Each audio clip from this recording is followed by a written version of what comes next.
Well, hello, everybody, and welcome to another fantastic edition of Playing Games with Strangers. I am your DM this evening. I say that because it is evening, and you can see it in some of our backgrounds. And if you can't see it, maybe you should become a patron, because then you can actually see the video podcasts now. And we are starting something new, starting this episode, where patrons get to view the unedited video feeds of our episode recording. So you get to hear all the jokes that we take out. With us this evening, I'm going to go clockwise on my screen. We have Celeste Mora. Hello. With her background that is a tribute to George Michael's first band. Sure. Anyway,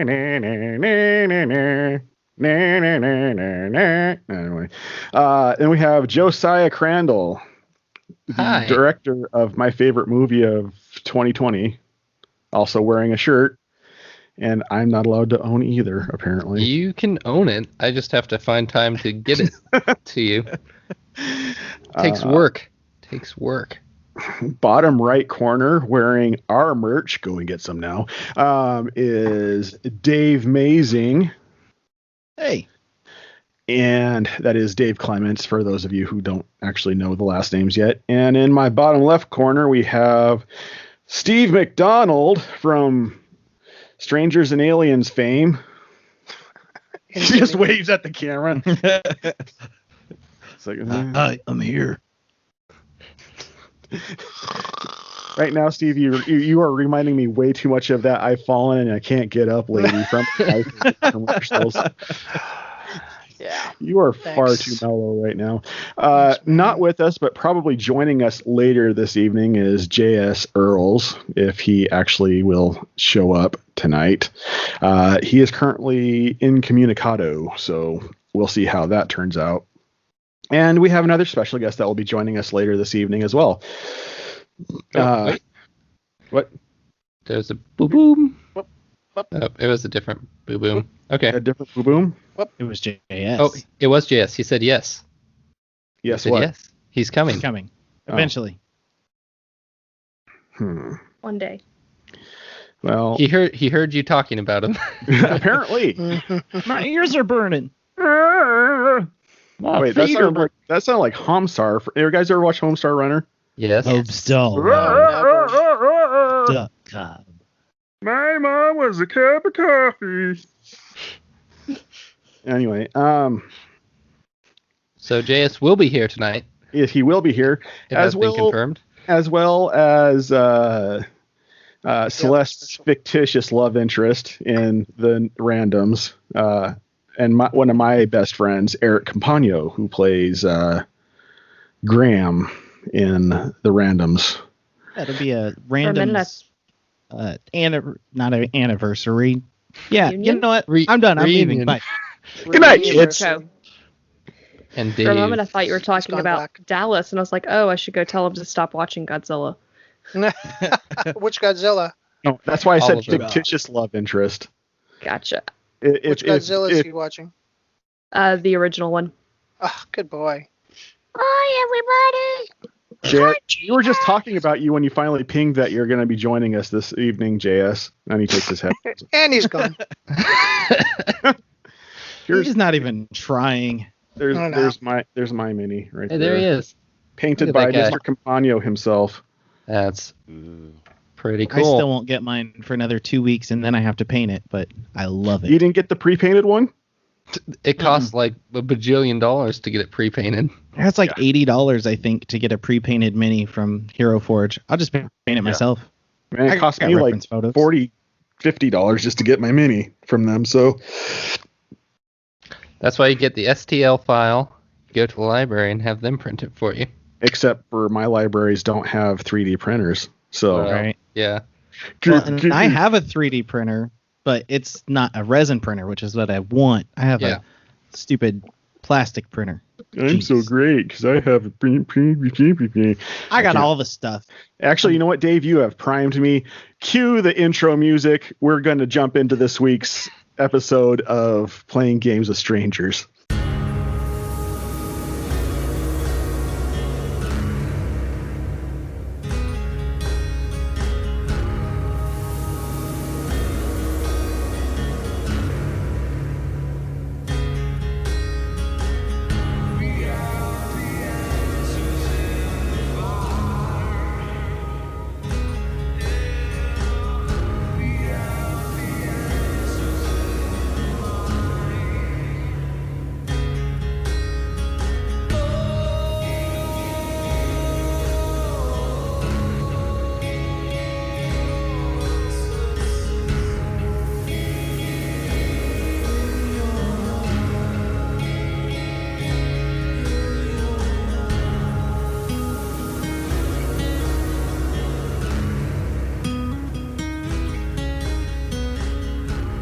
All right, so it literally, for all of you out in listener land, it's literally been about, 2 months since we've done an episode? Probably. It was November 14th. Yep. Mm-hmm.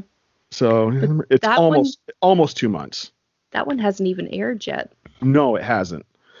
So that tells you how backlogged we are. But I've worked out a system to get editing done while I'm working. So, well, we should see a faster turnaround time on episodes going forward. Anyway, so I believe everybody actually listened to the episode today, the last episode today. I skimmed it, so I don't know if I'll remember everything. It kept cutting out on me, so I got through, I don't know, like 80% of it, and then it was just like, I can't get it to play the rest. So right. I'm not exactly sure where we left off. And JS was shaking his head. No, I didn't do any of that. No. He has more important things. Yeah, I had other stuff. And my wife hasn't been feeling the greatest, so. I like how you put your hands up like, wives, they get sick. Girls, am I right? But well, I'm still sitting there trying to figure out you guys already freed the shadow people. I'm like, I remember the shadow people. I don't remember freeing them. Oh yeah, you let them out of the blood room. Yeah. I remember the blood room, and then that's right. That was accidental. Hey guys, there's a secret door over here that John didn't know about. Hey, you gave me the idea. I just ran with it. Like, and then Pandora's box, man. So anyway, quick recap. You guys went and found the tribe of Bulgur and were able to recruit them as your army to overthrow their current regime occupying Waterdeep after Pooh had to say the official bugbear acquiescence statement. Yep. And hearing Pooh say nanny boo boo was just priceless. Let's see, what else did you guys do? You guys went to Awana's. Yes, we did the go church to Awana's. in Daggerford. And then in order to make your way back to Waterdeep, you guys decided to break into Pete's portals that was in Daggerford, setting off an alarm. And in an attempt to hide from the police as they came to arrest Pooh again, you guys found a secret room behind a door case. And as you all ran into it, you realized it was a room that with all red walls that smelt like blood. And with a passing perception roll, Orbog noticed out the corner of his eyes that in his peripheral vision he could see shadow people escaping the room. And in an attempt to reclose the door, they realized that Gareth had broke the locking mechanism. You're welcome. And so they went on to a non-calibrated circle of teleportation. First, Wilder went by himself, and then the rest of them, after much deliberating, decided to jump onto it all together. All of our heroes minus Wilder ended up at Kitchen Pass, and Wilder went who knows where, and that's where we're picking up this evening. Somewhere dark, apparently. Yeah. Well, he actually turned off his light because his window behind him looked like he had the noonday sun sitting just outside of it. Yeah.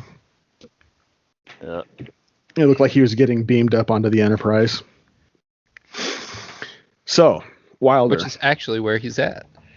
I mean, it's cool. We can sit here and just joke around again. We don't have to. We don't have to play. No, let's torture Wilder. That's kind of what I am doing by forestalling this. He got done telling me he's been nervous about it all day long, and so no joke. I came up here and I was okay. I hadn't even drank any coffee, and I'm sitting here, and all of a sudden I can feel my hands shake, and I'm really nervous. It's kind of like slowly pulling wings off of a fly at this point for me. I'm just taking my sadistic enjoyment out of it.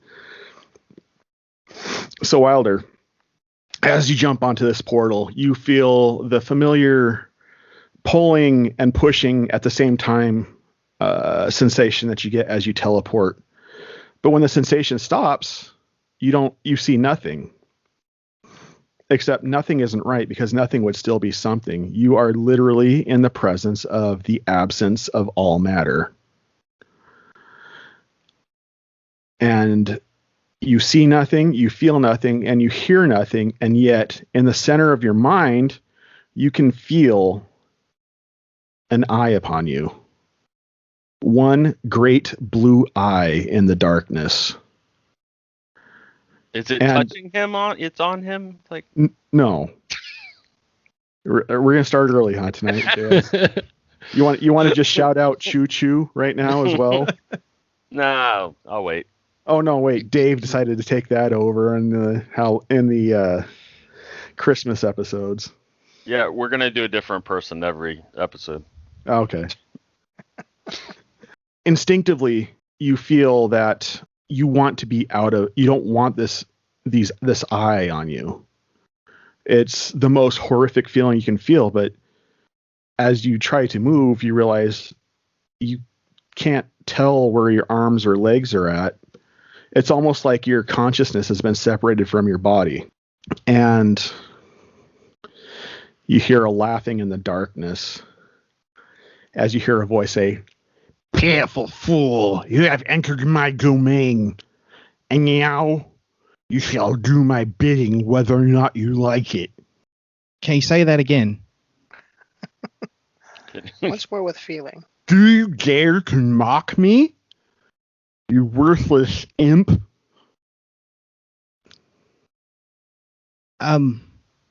Well, you kind of freaking me out here. I don't know where I'm at. If I'm here or if I'm there. I assume you have some answers. You are in the space between spaces. I am the great Kerrek. I am the great carrot. Kerrek. Oh, all right. And you shall be my servant within the material realm. I shall use you as my eyes within the realm. And you shall be the one to usher in my great arrival. And how do you suppose I would do that? Because I feel like I've got hands and I've got feet, but I don't know where they're at. I don't know where I'm at. I told you, you're in the space between spaces. That's not very clear. But you and your friends have been making life miserable for me, thwarting my courses and my purposes. So I can't expect you to do this as an act of your own volition. So you shall do it without knowing. And you feel a tremendous pain in your lower abdomen. And you take 3 points of piercing damage. Now get out of my sight, you scum. And you feel the entire essence of your being compressed in what feels like a giant palm or a giant fist. And you are cast through the void into another bright light. Coming back to the rest of you, just after you've come out of the portal and you hear Stumblefoot just outside the door, you hear a noise behind you as you hear a thump, and then you see Wilder fly across the room that you're in and slam into the wall. Oh, Wilder. Good to see you again. That was a bit of a delay. Yes, you went first, but now we're here, and you came after. Who? Yeah, Pooh. Aelin, where have you guys been? Well, we've been here. The whole time. Okay, All right. Apparently, I know where I was. Give me a minute. I need to sit down for a second. Here, have a chair. Oh, No, I look around for a chair. There's there more any- like stools in there. There's not really Okay, a chair. I grab a chair and pull it out from wherever and put it right up underneath him. thanks, mate. No problem.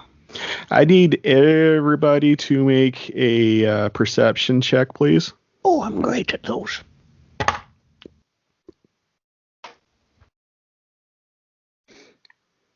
$18. 18 for me too. Ooh. 8 for me. Orbog's rubbing his eyes right now. I'm still thinking about my favorite book. What? 7 for me. Oh, gotcha. Your goblin book. I had to think Yeah. about that for a second. 7 for you. Okay, so for those of you who got 18, I feel like we're missing somebody. I don't have. Did everybody get roll? Yep. I didn't roll, but I assume you didn't Yeah, need me to. you roll too, Dave. Oh, okay. Well, then. So Wilder, I think Pooh said he got an 18, and Aelin. You guys notice that there's a bit of blood at the bottom of Wilder's shirt. Actually, a lot of blood. Wilder dear, did you realize that you are spilling some blood there? No. leaking. I don't even know if it's mine. Is there a medic? Does anyone know anything about blood here? I'm gonna stick my finger in it and taste it. Wow, that's gross, dude. I'm sure I know what blood tastes like. All right, well, you poke your finger in it. Dave, you feel it. No. Be positive. I'm going to say that's mine. Yes, always try to be positive. Does anyone have any band-aids or a wrap? Oh, this probably shouldn't go unattended. Wouldn't you agree, Wilder? Yeah, I mean, since it's my blood, I'm thinking maybe we should wrap it up. All right. I've got some rope. I don't think that's gonna help, darling. I've got a little bit of honey left in my pocket, I think. Honey is actually good for wounds. I mean, if you were going to eat me, then Perfect. that might be the best way, but... You can have one of the blank pages from the book if he really has to. Maybe I'll just put some pressure on it and sit here for a minute. Oh, that sounds good. And you probably need something to drink. That would be wonderful. By the way, Orbog, you turned in the book at the end of the last episode too. Did I really? Yeah. We went back? Oh yeah, You we went did. back. I totally forgot we Yeah. went back. You went back by yourself. But who's And to talk- say you and didn't talk keep to the some of the ghost lady. pages? Yeah, I don't know, man. I like that book a lot. I'm not sure I gave them all. All the pages. I think I gave him. I think I gave him the cover. And I have the pages like stuck all over in my armor and clothes. Bunch of Bog, comic books stuffed in between the cover. Yeah. Bog, what's that coming out of your shirt there? Nothing. Oh, Find your Alright. own beeswax. oh, beeswax. All right, I was getting a drink for Wilder. Can I look around for some sort of drink in here? Is there anything that looks drinkable?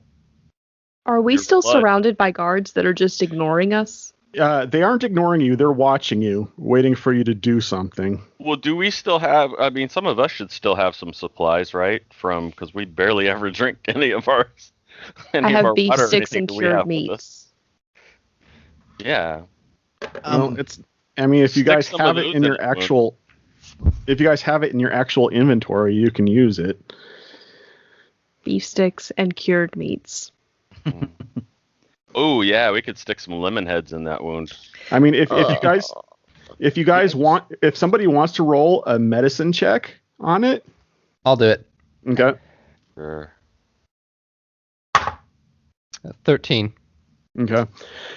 You pull up his shirt to address the wound. I mean, and it's the grossest thing. The wound itself is starting to squeeze itself back together, and you're watching the fat tissue that was kind of puckering out of the wound kind of suck back in, and as the skin starts to seal itself up. Is it supposed to do that? Looks good as new. He fixes himself. It's never done that before. Wilder, is there something you want to tell us? Oh, I wish there Do you was have something... a demon up your nose too? Oh, Touché. well, that reminds me. Oh, Aelin, I need you to make a perception check. Lord have mercy. I know where perception is now. 12. Good job. You notice as the wound closes itself up, and kind of a giant finger-like stalk weasels its way out of his abdomen, his lower abdomen, with a bulbous end on it, and then a slit appears across the bulbous end, and it opens up, and there's an eye just sitting there staring and looking around. Have you been watching Parasite, the anime, John? No. Okay. Just checking, because this is very similar. Yeah. I've never even heard of it. Oh, it'd be up your alley, I feel like. Yeah. It's very Lovecraftian. Yeah. Wilder, how many eyes do you have, dear? 2. Well, I need you to learn how to count, because you got 3. 3 eyes? None of the rest of you can see it. Y'all can't see that. No, I've always had 2 eyes right here. Well, you got one down in your... Oops, I switched voices. You got one down here. Did you go to Sarah Hotep? No, I went to say. Nyx. No.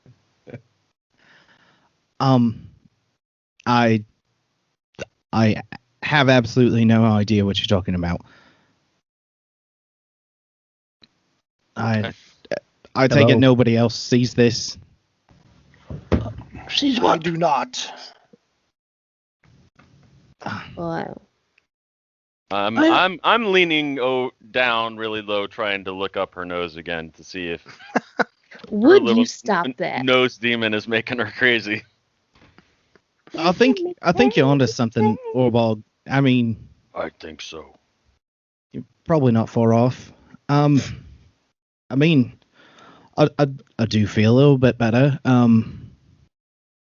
I've never done that before.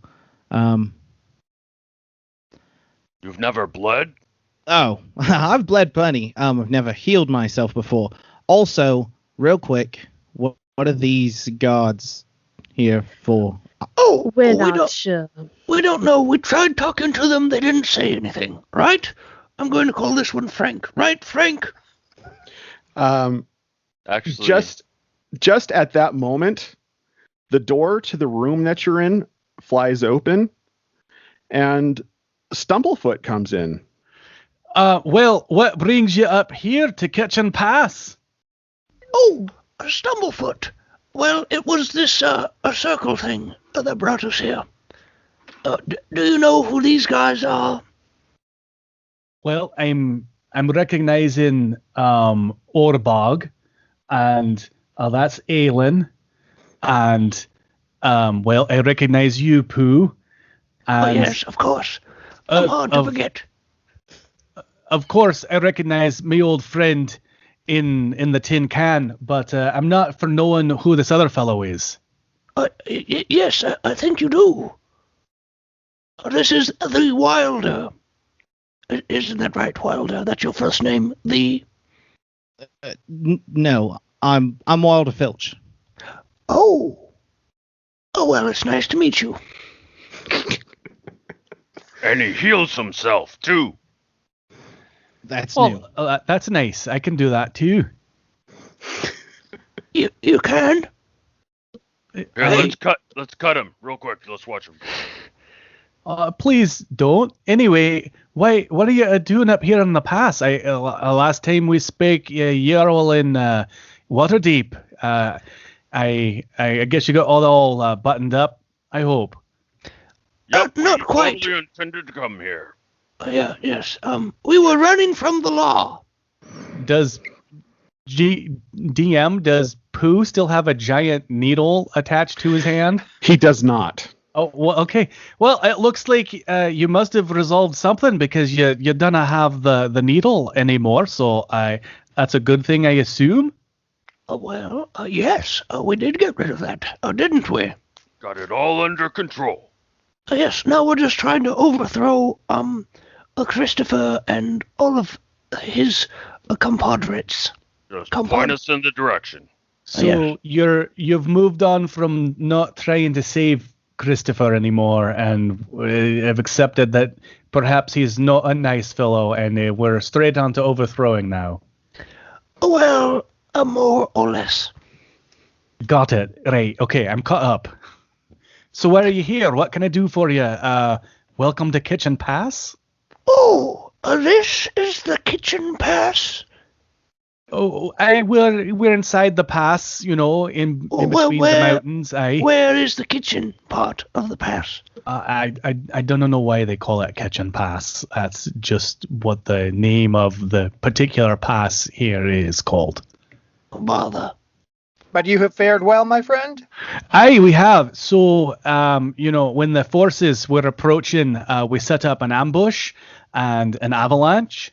And anyone that wasn't slain in the avalanche, well, we took care of them, and we've been managing to hold the pass ever since and keep the armies from descending upon Waterdeep. So, I left to buy you some time and was able to do it. Excellent. Thank you so much. Oh, it's my pleasure. I'm glad to see that you've all fared well and were able to take care of the things that you were trying to do. Well, we've got a little bit left. Isn't that right? Right. Perhaps you could tell your men that we are not a threat. Yes. Right. Frank here. Stand down. These folks are friends. The guards put their swords away and exit the room. Starting to get nervous. Is there anyone else that needs healing among your people? No, actually, we fared pretty well. How are you doing? Do any of you need to be healed? Oh, Wilder here has some blood over him, but it looks like he's solved his problem. Isn't that right, Wilder? And I give him a slap on the back. Yeah. He still has an eye in his stomach. I think I didn't catch your name. It's called the belly button. Oh, pardon me. Wilder, my name is Stumblefoot. All right. Can't really make fun of a name. I mean, mine's Filch. So, anyway, all right. It's good to meet you, Stumblefoot. You don't happen to see an eyeball sticking out of my gut, do you? Do I see an eyeball sticking out of his gut? You do not. Okay. Pay no attention to the nose demon lady. I'm getting real tired of that.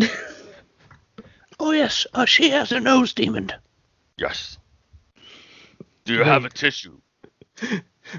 Stumblefoot is confused. Good luck not metagaming on this, Eric. We saw a demon thing come out of her nose, and then it went back in. And it hasn't come back out again, so it's still in there. It also hasn't said anything since then, so as long as it leaves me be, I'm going to leave it be. Have you tried blowing your nose? Oh, yes. It asked me to stop. Yeah, it's stalking to her. Only once. I have to say, it's never a dull moment when I'm around you people. Aileen, Yes.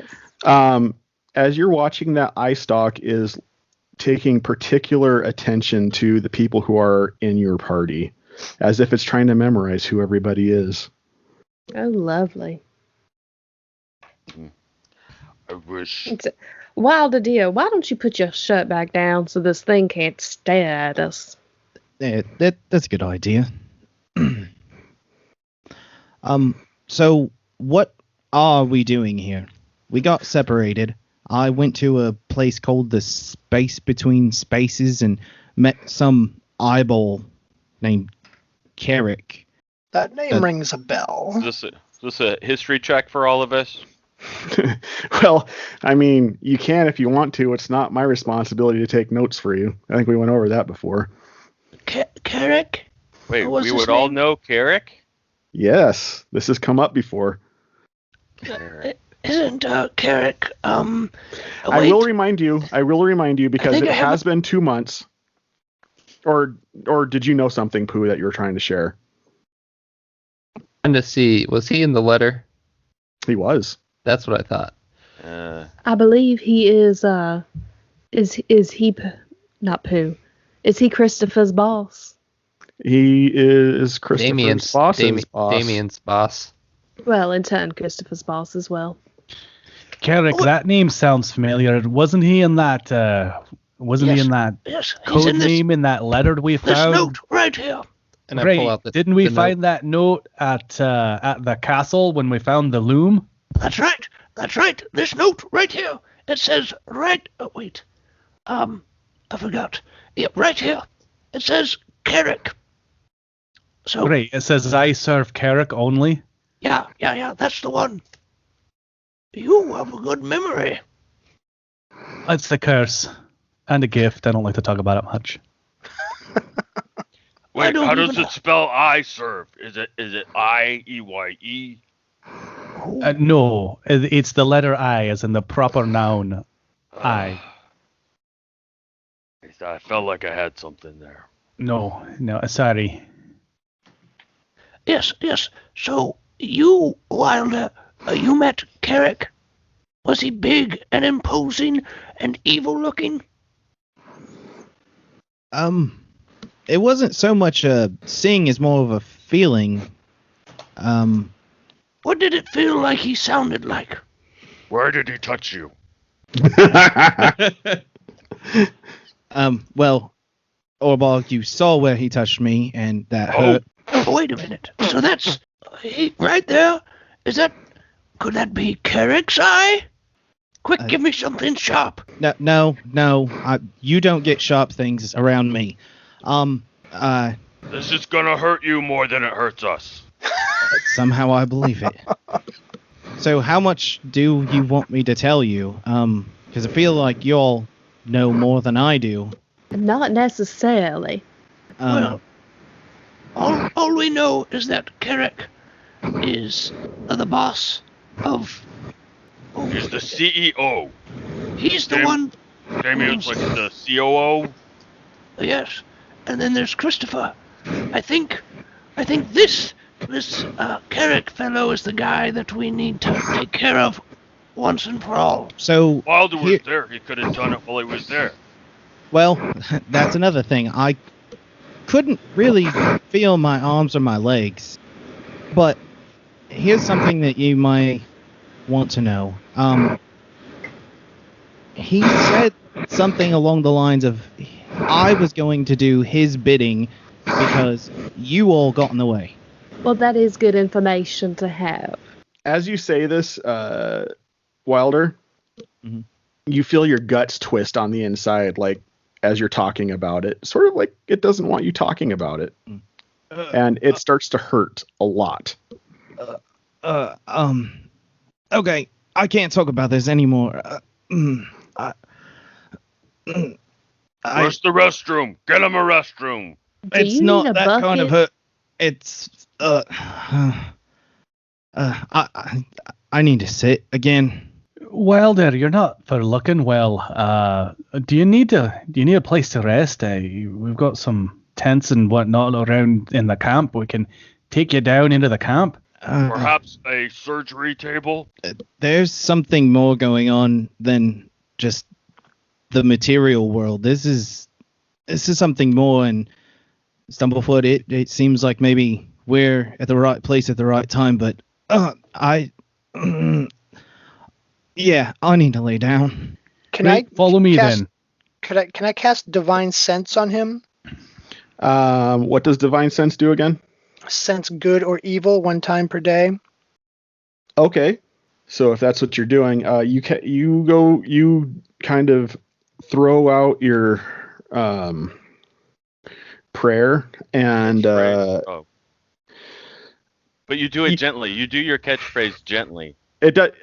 If I remember right, no, I remember right because you tried to do this in the last episode too, and we determined that unless it didn't have complete cover, it doesn't work. So as you cast this, you don't pick up anything. Well, I was going to say that I would have asked Aelin if she could still see it, and then cast it then. But there you go. I'll try again tomorrow. All right. You win some, you choo-choo some. Wilder, we hope you feel better. Yeah, you and I both. Do you need any healing, my friend? What was that? Sorry, this hurts. Do you need any healing? Sure seems like it. I would say so, but I don't know what kind of healing. Can I tell how many hit points he's down, or do I have that ability? Yeah, that's a tattoo on him. It just, the numbers change. Thing above his head? You don't have the ability to know that. You know he is a little hurt, but it doesn't seem like he's fatally wounded or anything. I know, but I'd rather have him up to snuff. How far up is snuff? I don't know. I mean, you can ask him how he's feeling if he feels like he needs healing. I did. Sounds like he needs tobacco. I mean, I guess more or less I'll feel fine until I talk about what I saw, which that wouldn't surprise me at all. It's the way things tend to work around here. How about if we just ask you questions and you nod or shake your head? I'm worried my head might fall off. Is that a problem you normally have? No, but it seems I'm having a lot of problems lately. Says the demon nose lady. What we could do is ask you questions, and if the answer is yes, then you wouldn't have to say or do anything. Yeah, we would just assume by your inaction that you're responding yes. That way, at least we could get some answers to questions.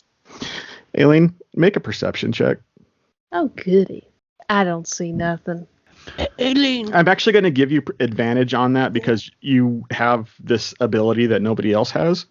I have the demon in my nose. Yeah. I'm not going to tell you what's what. You can make your own assumptions. But I will say that as they continue talking and questioning Wilder, the stock starts thrashing around wildly, like it's getting incredibly mad. And then you see this pulse of kind of like a EMP just fly off of this thing in all directions. Gentlemen, perhaps we should not do this. I think it's the best course of action. John, I would like to cast a spell. Okay. I would like to cast Detect Evil and Good. Detect Evil and Good. All right. Which, actually, it's a spell where you can either detect evil or detect good. So I would like to detect evil. Okay. The way that it works is this limited to just living things? Let me read it to you. So it's a concentration spell, lasts up to 10 minutes. And for the duration, I know if there is an aberration, a celestial, an elemental, a fae, a fiend, or undead within 30 feet of me, as well as where the creature is located. Okay. Similarly, I know if there is a place or an object within 30 feet of me that has been magically consecrated or desecrated. It can penetrate most barriers, but is blocked by 1 foot of stone, 1 inch of common metal, a thin sheet of lead, or 3 feet of wood or dirt. Okay. You cast this and you don't pick up anything. Okay. And right after you cast that, you hear a lot of shouting outside as your men seem to be running away, and you hear a loud. Well, then I'm going to go outside and see what is going and making you choke. We broke John. That was a mistake. That's what you get for trying to make sound effects. Right? It was my tummy. I'm sorry. Yeah, we're fighting Pooh's tummy the whole time. That's the big boss. So Always. Yeah. you guys step outside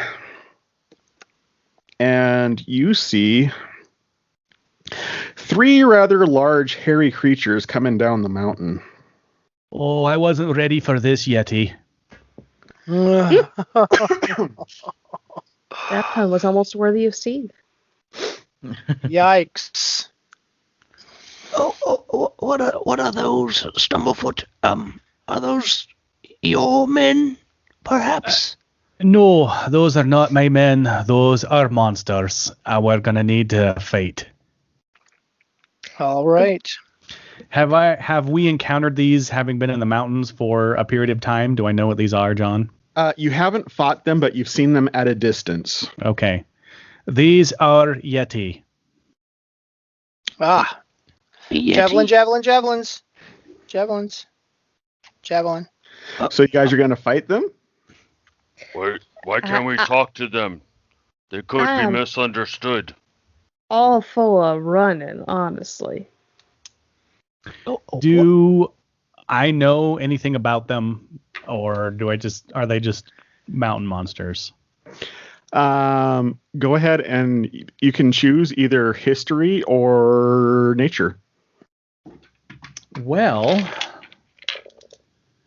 since you're going to allow me to lightly metagame, history or nature, since I have a +1 in either of them and they're equally terrible, I'll choose nature. Can I roll, or can everyone roll?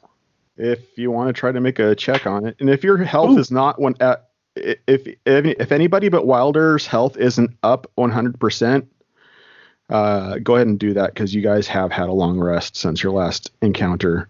Wilder rolled a 15. Yeah, you know about them.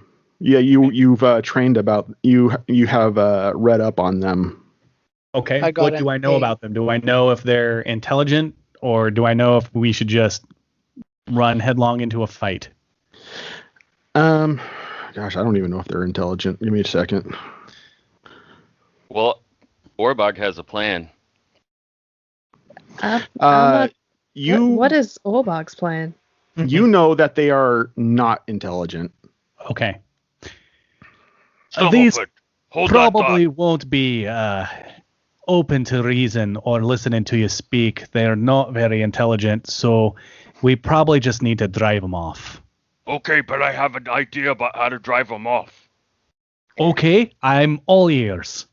Okay, so we think that these demon things that he has and she has are like powerful, and I say we push them to the front of the line.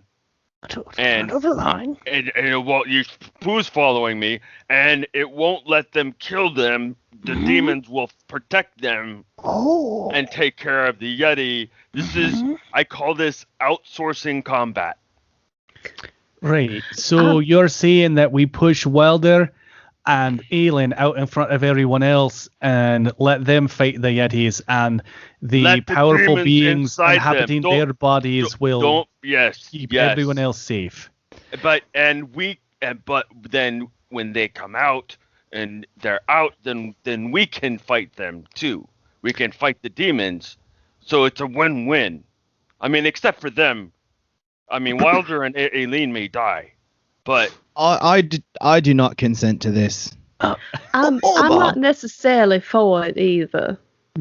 I may not be a bear of many brains, but that doesn't sound like the smartest idea. And I kind of like Wilder and Aelin. How about you go up there? No. Yes, we can't exploit evil. So let us take the battle to them. Oh, yes. I'm with Gareth. Let's take the battle to the Yetis. The Yetis have now charged further down the hill. Okay. Let's. Stumblefoot's gonna fight. Javelins. All right. Then at this point, let's roll for. Roll for initiative. Thank you. Oh my gosh, it has been so long since I've said that I forgot the phrase. It's true. Woo-hoo, 16. I actually rolled an 18. And I rolled. I got it. 8. Stumblefoot, it is your turn. Cool. I am going to spend 1 point of key, and I'm going to use my Radiant Sunbolt. So I am going to hurl searing bolts of magical radiance from my hands. It's a range attack with range up to 30 feet. So I'm going to attack this Yeti on the left. Okay. And to set the scene for the listeners at home, there are 2 smaller Yetis that are leading the charge side by side, and one much larger one behind them as they are charging the camp. So you are casting Sunbolt at them. Is there a roll I need to make for that?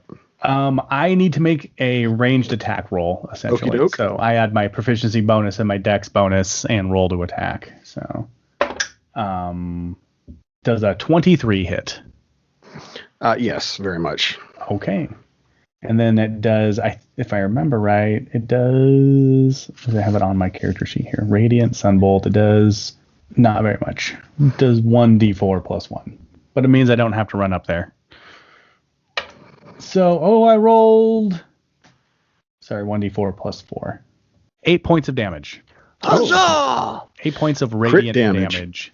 So a big bolt of light forms around my hands, and I kind of do the whole, like the Ryu Hadoken and fire a bolt of light off at this charging Yeti. All right, so this big old gleaming bolt of light flies off of Stumblefoot's hands, and it smacks this Yeti right in the middle of his chest. It's like, and then it kind of slinks backwards, and then it looks back at him, and he's all ticked off now. Do you have any other actions, bonus actions, or movement? I will, as a bonus action, I will use Patient Defense. All right. And I burned a key point to do that, so I'm down to 7. All right. That's it. It's my turn. Okay. Wilder, you are up. Yeah, I'm actually going to move back behind Pooh, and then I'm gonna loose an arrow at this same one that Stumblefoot. Okay. I rolled an 8. Ooh. Fumble chart. Mm-hmm. Oh man. That's my entire game fumble chart. That's my next character. Fumble chart. That's my current character. I gotta find where I stuck my fumble I chart. thought your first name was Wilder and your last name was Finch. So that would make your middle name Fumble Chart. Dave, I need you to roll a D100 for me, please. Ruh-roh, Reggie. It's a 24. 24. That's really good. You explode. So as you go to shoot this arrow, you let go of the bow instead of the bowstring. And the bow comes back and smacks you in the face. 24 points of damage. You are stunned until the end of your next turn. Fair enough. Brutal. Did you get him, Wilder? Did you? Oh. He's too busy No. kind of dancing around in a daze as you turn to ask him that. And then it's my turn. Yes, it is your turn, Pooh of the House of Sanders. I will first off rage. I would like to rage, please. Yes, okay. He asks politely. And then I'll take a couple steps this way. Fierce running steps. And I'll just raise my axe up and just slam down into this guy attacking recklessly. Okie dokie. It. So that's 17 plus more, so a lot, like 34, I think, something like that. 24. 24? Yep. Yeah, 24 hits. Fun with Right. math. Oh, that's a 10, 14, 16. 16 damage. So I just take it, yeah. You smacked it, and it howls in pain, and blood begins to gout from the gaping axe wound. I believe you have another. Yeah, I'm going to do it again. All right, go ahead and rinse, wash, and repeat. Or wash, rinse, and repeat. Lather, rinse, So repeat. that was an 11. To hit? Yeah. Oh no! This time it sees the axe coming in. It slaps the broadside down of the axe. Hey, stop that. Gareth, it is your turn. I'm gonna javelin, and I have extra attack. So, how many javelins can I throw? No, that would be 2. Okay, The real question is, how big are your hands? my hands. Yeah, can you hold more than one javelin in your hand at a time? You'd be surprised what Gareth could do. He's ambidextrous. He's omnidextrous. He can use his feet. Yeah. I was gonna Right. say, are his boots on? You never know. All right, did that work? I clicked on something and it didn't happen. Wait a minute, here we go. Did that work? It didn't happen. 13 does hit. So you did 5 piercing. And I'm doing the middle guy, the big guy. Oh, the big guy. All right. Yeah. And second javelin. That's how a paladin should roll. Find the biggest target and attack That it. hits. And 10. So you tag the big guy, and he's got 2 javelins hanging out of him. He looks down at you with an angered look on his face, and he starts to motion like he's going to take a step in your direction. Oh, good. I take out a couple more javelins. You want to use any movement? How close is he? That close? Is he 20 feet away from me? Or Yes, he is. 15? I can't hit him with my weapon, right? I can only move towards him. You can't hit him with a weapon, but you can move any direction you want to, as far as your movement speed. I will move to here and take a defensive stance, waiting for him to attack. As much as I can. I know that he can attack. Orbog just sent a question in the chat, which is a very good question. I just realized Orbog is out of order on his. Well, I'm I'm number 8, so I'd be after the first Yeti. I believe you can. I don't know if it's. Let's look it up and see. I was just thinking because I've only seen it done. The question for the listeners at home is: can a paladin do any kind of a smite with a javelin? I've only seen it done with a melee weapon, and of course, I don't have my books near me. You want to do branding smite? I'm looking it up. Yeah, that's what I was. That's the only. That's See what what I it have. says. I have a feeling if you can do one smite, you can do them all. So Thunderous smite. Branding Target smite. is self. The next time you So, hit a creature with a weapon attack melee weapon. before the spell ends, it does not. Melee weapon. Branding smite says the next time you hit a creature with a weapon attack before the spell ends, the weapon gleams with astral radiance as you strike. I The attack have deals thunderous. extra 2d6 radiant damage to the target, which becomes visible if it's invisible. Blah blah blah blah blah. I have thunderous smite, which is melee weapon. well, right, but he was He's asking asking about. I have branding. Yeah. Branding smite. It looks like with branding smite you can because you're imbuing the weapon with the branding with the radiant power before you attack with Right. it. So Yeah, that's why. yeah, if you wanted to do that with your I'll let the DM rule, but the way the rules read to No, me, you're right because I you went and I looked. I went and I consulted another guest on the podcast, Google, and Google. and they say banishing smite and branding smite can be used for ranged attacks. So those are the only two that you can use ranged weapons for smite. I knew I picked the right smite. You didn't pick Yeah, the smite. I built your character. Just smite, do it. I thought you were asking for me. That's why I was all like, hey, no, melee weapon only, man.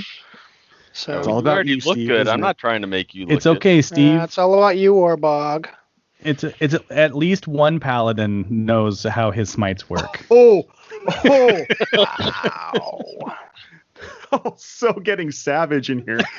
All right, let's move on before we start making enemies. You just Aelin, smited him.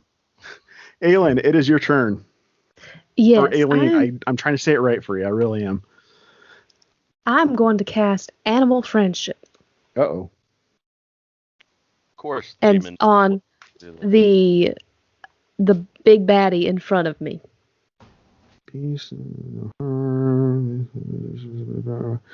I don't think these qualify as beasts. Ooh. Nope, these are monstrosities. So Well, Interesting. and I They just are wasted my pretty big. time. well, do this for me. Roll a nature check to see if Aelin would know that. I know that Celeste wouldn't know that, but whether or not Aileen would know that is debatable. Aileen is sometimes smarter than Celeste. In this case, she is not, and you burnt that spell slot. Yep. Okay, in that case, I'm going to back up some. About to right here, because he's a little too close. All right, so it is the Yeti's turn. This is Freddy the Yeti. Freddy the Yeti. Freddy the Ready Yeti. Ready, Yeti. Crazy little thing called love. This Yeti is going to come down here. And for Pooh. That Helen ready, Yeti? Barney and Betty Yeti. Oof, I'm not going to do that because I have a feeling these monsters are slightly OP and I should have used something a little bit different, but it sounded like fun. Do it. Come on, everybody. Do it. Fine. it. No. No, he asked me to do it. Yeah. Steve, you're on our team. Oh, yeah? You guys weren't in the special conversation me and John had earlier. All right, I need everybody but Aileen to make a Constitution saving throw. Not a 20. Yeah, you did. Good roll. Constitution saving throw. Would I do that when I'm stunned? Are you? Oh, you are stunned. Yeah. For a con save, I think if you're stunned on Yeah. a con save, that's at disadvantage, isn't it, Eric? Or is that an auto fail? Yeah, I think so. Stunned. Yeah. Let me look at my. That was a good handy roll. Screen here. Stunned. Next time, ask less questions, A stunned Wilder. creature is incapacitated. Creature automatically fails strength and dexterity saves. Attack roll. Nope. He just makes a con save as regular. He just All right. automatically fails Yeah. strength and dex saves. Cool. So I think it's because Constitution is like how he is made, Right. not Yes. anything that he has to react all right, to. so Constitution is how your body reacts to disease and poison, etc. Orbog, Right, but what it'd did you be- roll? Autonomic. I rolled a natty 20. Oh yeah, that's right. All right, Wilder got a nat 20 as well. I Steve rolled got a natural six. one. Stumblefoot And rolled Pooh? a 7. Oof. Okay, Stumblefoot and Pooh. Mm-hmm. This creature looks around at all of y'all with a very menacing gaze on his face. You guys take 5 points of cold damage, and you are paralyzed. Paralyzed. Jeez. Can I be paralyzed? You had patient defense. I don't know if that affects it. Patient defense. I have anyone attacking me has disadvantage on the attack roll. I'm wondering. I might not be a high enough level monk to not be paralyzed, though. I might be too low level. I'm looking. I want some of that popcorn, Josiah. Did you say 5 points of damage? Yes, sir. I rolled really low on my rolls. I was really hoping you'd say 5 points of poison damage, because then I could have rolled with advantage. Yeah. Nope. So, yep, you guys are paralyzed. And then for Josiah, Yes. we are going to roll some 2 melee attacks on you, because Steve told me to do this. You're welcome. Steve? Thanks, Jesus, Steve. dude. You're welcome, guys. Advantage on the first. He has advantage on the first one. I attacked recklessly. Oh, okay. Well, it wouldn't have mattered. 17. Does a 17 hit you? Mm-hmm. Okay. Graceful, Josiah. You take 13 points of damage. What type of damage? 9 slashing, 4 cold. Okay, so the 9. That's going to be reduced to 4. Yeah. Because you're raging. Yeah. So you take 8 points of damage. And then he takes another swing at you with his claw. Bring it on. That's a dirty 20. Ouch! That's going to be another 4 points of damage. All right. I see how it is. Blame Steve. He decided that y'all could take it. I know you guys could. Why don't you come up here and trade places with me? The other Yeti also casts off this glare, but it seems like everybody in the vicinity, other than Aelin, who is around it, is immune to this glare now. So, Yeah. Aelin, I need you to make a Constitution save, please. Oh, joy. But she's made of sugar and spice. All right, you passed that save as well, so you you just kind of glare back at it, but it's going to take a couple swings at you as well. Does an 8 hit you? No. All right. What about a 17? Yes. All right, you take 6 points of damage to your character as it reaches back and slashes across your torso. Orbog, you are up. Okay, I am gonna do branding smite with my javelin, Awesome. Do it. and So make your javelin attack. yeah, I rolled an 11. I'm trying to see if I have any pluses or anything. You should. Where do I look? You should. Javelin. With a javelin, it'll be your Plus- proficiency bonus, which should be at least 3. And Is then it on it's the a other ranged thing? attack, so your dexterity bonus. What's the plus right next to him? The where it says we're in your list in your on your character sheet, where it has like, because I have like javelin and it says +7, and then it Yep. says Yep. 1d6. So yeah, it's so the plus plus 7 to 7. hit. Okay, cool. So that would be an 18 I if was you roll an thinking that. 11. That will Yeah. hit. Which one are you throwing at?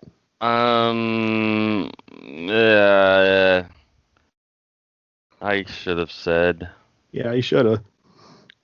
I mean, you can just pick it as being. No, that's not the way this works. Well, I don't know. I'm just gonna throw it up in the air. Whoever it hits. Yeah, I vote it hits Steve. I- As long as it hits somebody. I'm aiming for Wilder's stomach. Aim it at the nose demon. Yeah, Let's not. your nose fun.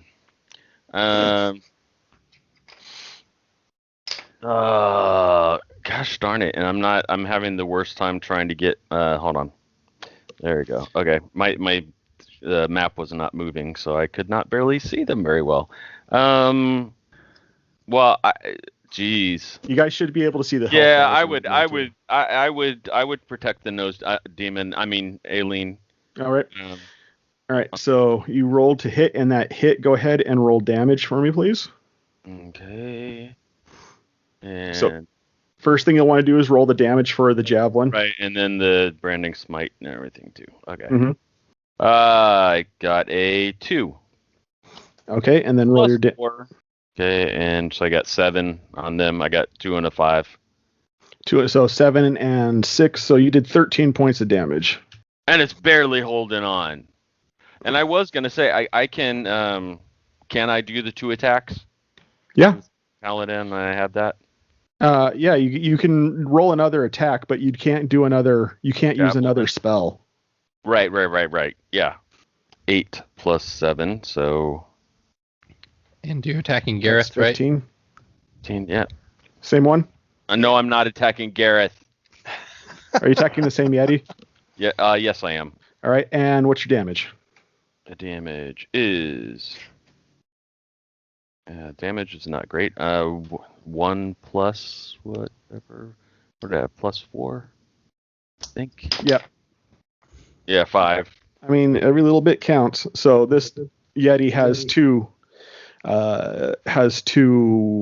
giant shafts just sticking out of it. One of them's glowing, and he's not too happy about it. Now it's time for Big Daddy to come down and wreck stuff. Yay. I'm ready. I think, doesn't that John. smite mark that Yeti? It makes it glow so it can't turn invisible, but it does not create disadvantage. Like it doesn't create advantage for other attacks like the bolt, the guiding bolt. I see. It sheds dim light in a 5-foot radius. Yeah. Should I be mean? Do it. Don't ask Do Steve. Somebody mute him. It's weird. Steve disconnected in the middle of the game. I don't know what happened. Yeah. You can hear me though, right? Can you hear me? Who said Yeah. that? I didn't. Shh. Just don't acknowledge him, and then he'll think that his mic doesn't work. All right, that's it. I'm out of here. Yeah, I'm gonna do it. All right, I need Gareth, Stumblefoot, Orbog, and Wilder to make Constitution saves, please. So good. 12. 15. 21. You would. So anybody? All right, so I believe Orbog said he got a 20. Stumblefoot 19. got a 21. I got a 19. Oh, you got a 19. Yeah, I don't know if I have a plus, but yeah. I rolled a 19. All right, you probably have a plus. And then Steve and Wilder both rolled below. Okay, so I need to roll 10d8. Oh. Okay. Someone's using cold breath or something. That's exactly what he's using. This giant Yeti reaches back with his head and sucks in air and blows forward, and this giant cone of cold just belches out from his mouth. For Wilder and Steve, you guys take 47 points of cold damage. Wait, what? And then for Stumblefoot and Orbog, you guys take half of that, so that's going to be 23 points of damage. Wilder's down. Yeah. I had 47 hit points. I'm really glad I saved. That would have taken me down too. Okay. Yep. Gareth is gone. Yeah, this is good into the arc. Which is all. Yeah. Kill them all. 47. Yeah, Gareth goes down. That's all your hit points. Hachi machi. Yikes. And I'm paralyzed still, so great. It's okay. I believe in you guys. So I'm gonna go get a drink and use the bathroom, and I've got make myself a guards sandwich. and an army here that can help us, right? They ran off when they saw the Yetis coming. What a bunch of weenies. You need better men. Stumblefoot, it is your turn. I am paralyzed. You so are. Go ahead and make another con save, please. I think all I get to do is make a con save at the end of my turn. Mm-hmm. That would be a 16. A 16. A 16 does save. You are no longer paralyzed. Sweet. And My turn's over. You have become immune to the gazes of the Yetis. Awesome. All right. Well, that's my turn. Wilder, I need you to make a death save, please. No. Womp womp. All right. That's Make a no save good. now. You lose one death save. Womp Okay. womp. Pooh, it is your turn. You are currently paralyzed. Go ahead and roll I'm another cooking con it. save. I'm cooking. 15. 15 plus, does.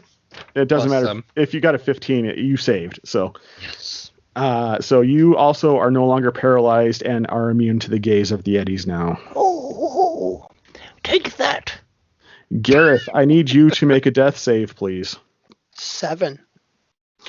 You also lose one death save. Go ahead and mark that down. So much fun. Aileen, Hey, you feel This is the fastest round of combat we've done yet. right. Aileen, thing's done, man. you feel something stirring within your sinuses, Lovely. It's the Push her. cold weather. Push her. and a large bubble starts coming out from your sinuses. Goo! I knew it. What I wouldn't give a handkerchief right now. I've got Um, one.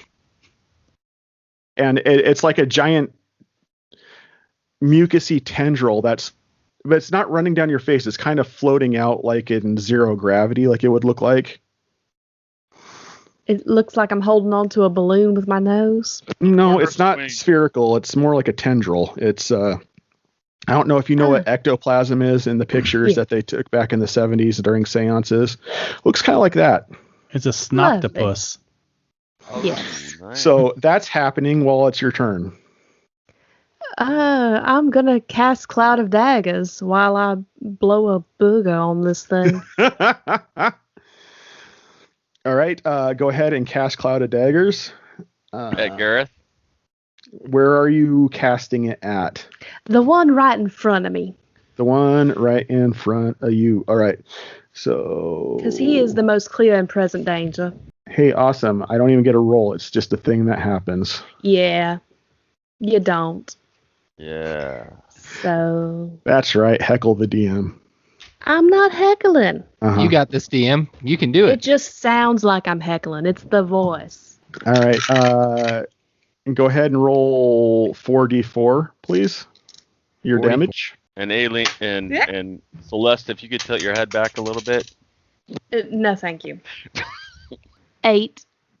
All right. These daggers come out and they start slashing the crap out of this Yeti, and it's looking like it's not feeling that great anymore. And the tendril starts whipping around in circles. That's coming out of your nose, and it starts to expand. It now reached out towards Stumblefoot, and it wrapped itself around Stumblefoot, and it's heading towards Orbog. Can I tell it that it's grabbing the wrong people? It needs to grab this Yeti and get rid of it. It ignores you. Lovely. So overpowered Yetis weren't enough. The Stumblefoot is going to shout, "Gross! Get it off me! It's a booger! Gross! Don't let it touch me." Do I need to make a save so I can breathe with this thing? Nope.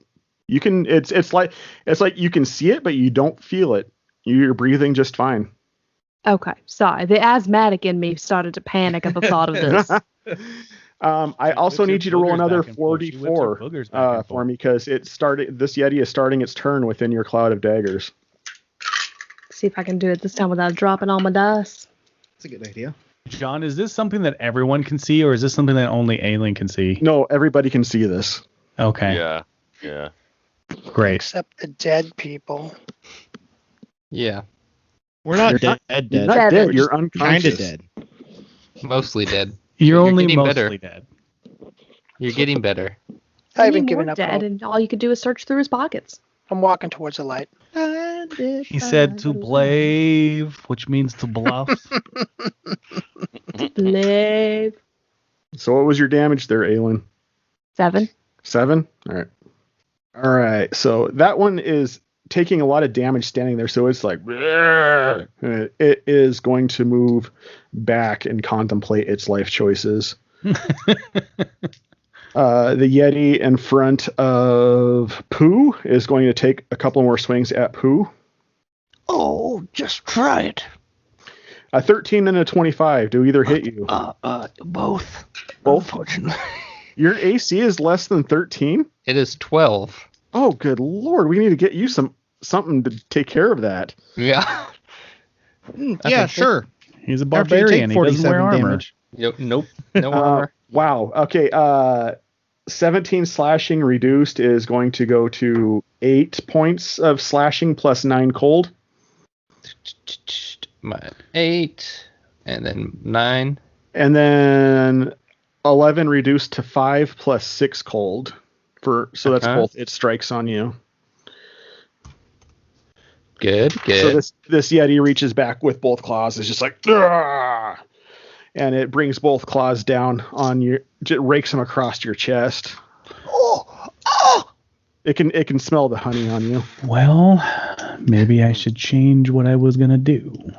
I've got this. I got this. Nope. Oh, Eric, you had back in the tent. It just occurred to me. Did you cast Detect Good and Evil?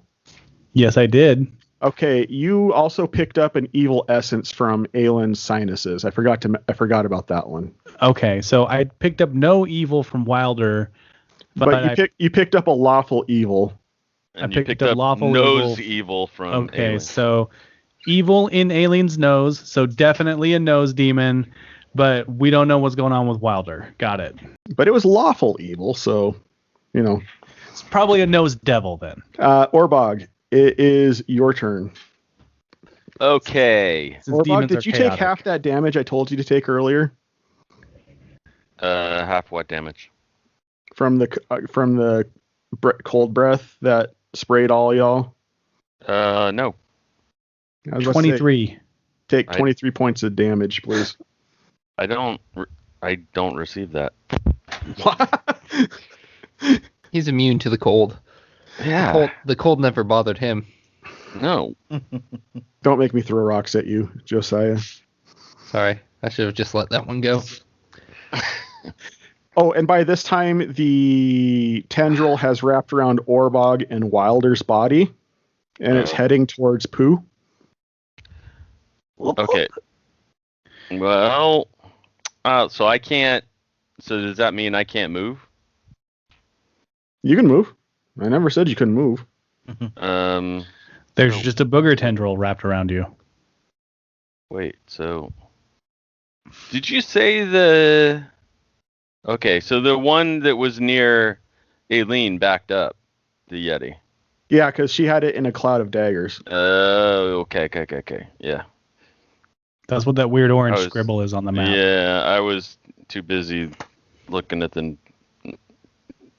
whatever booger demon. I am. Oh, jeez. Well, I guess this kind of works. Well, I am going to do bless on Wilder, Stumblefoot, and Gareth first. I think I can do two things, right? Since I have the extra attack, or is that not? That's not a thing. Okay. Your extra attack is part of your action. So if you have one action, but the extra attack is part of one action. So you can either do bless, or you can do two attacks, or. Yeah. I will do. Can I move and do bless? Like, can I move? Yeah. Your movement's not the same as your action. Every round you have action, bonus action, movement, and reaction if you have a reaction thing. So I'm gonna do. I'm just saying, Eric. Nobody ever drew on the map until you started playing with us. I don't know that that's That true. is patently false, and I never drew on the map until just now. It's the first time I've drawn on the map. In this campaign. I'm just saying. I just drew some daggers to make it look. Yeah, like I saw that daggers. Josiah was drawing daggers, and I thought I'd help him and draw daggers as well. Anyway, Orbog, what you doing? So do I have? Should I click on this or whatever so they know? It's the because I'm flinging my holy water or whatever. What are you doing though? I'm gonna do the bless, and it's Okay, so within you are 30 doing feet, bless. and I can do up to 3 people. I'm doing that. Like my idea is, I'm gonna be running while I Yeah, that's fine. do the spell. And wherever is there, I didn't know if I needed to roll anything. I guess not. No. Hashtag blessed. But then So you who- guys can, Who are you yeah. blessing?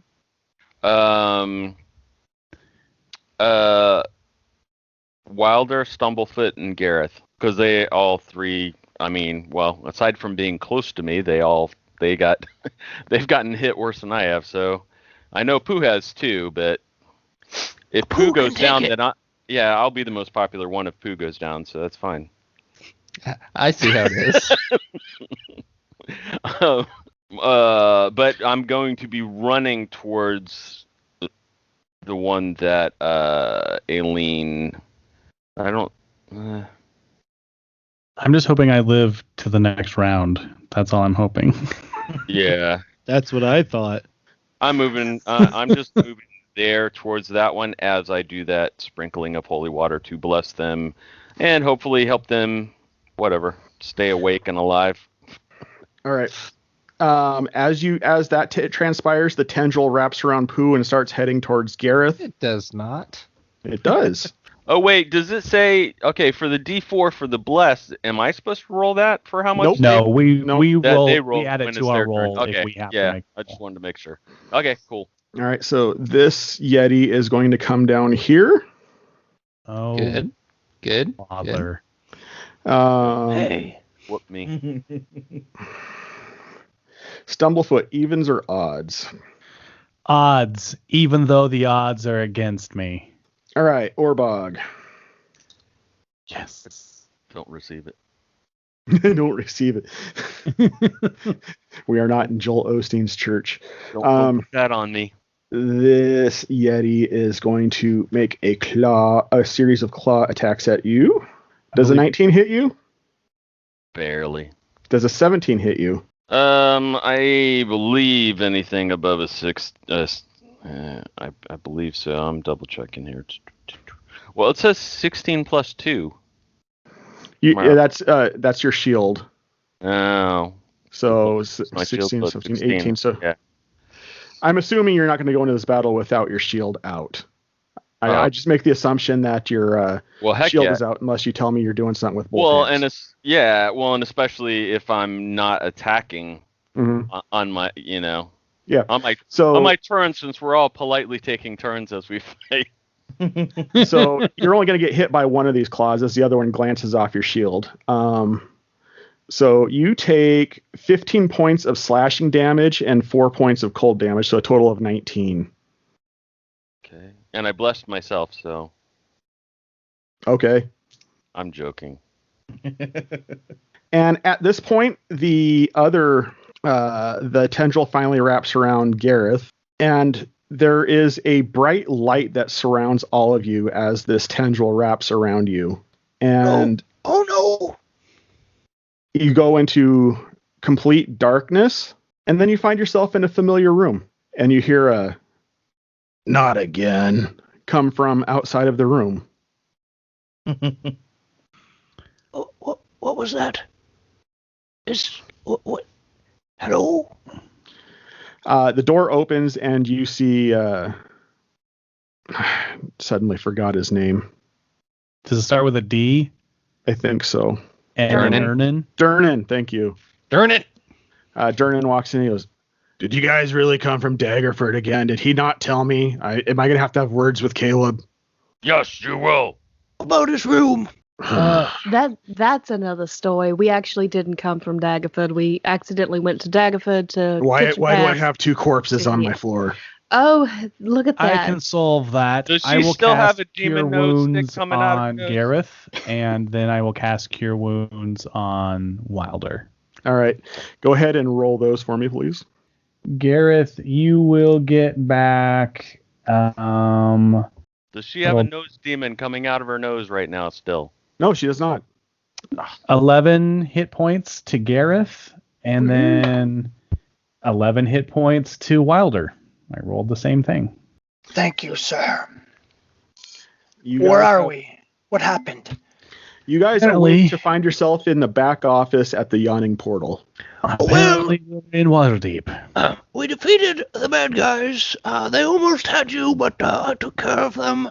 And then I carried you back here. A booger tendril from Aelin's nose wrapped around us all and then teleported us here. I liked my version better. I think I liked your version better as well, Pooh. Thank you.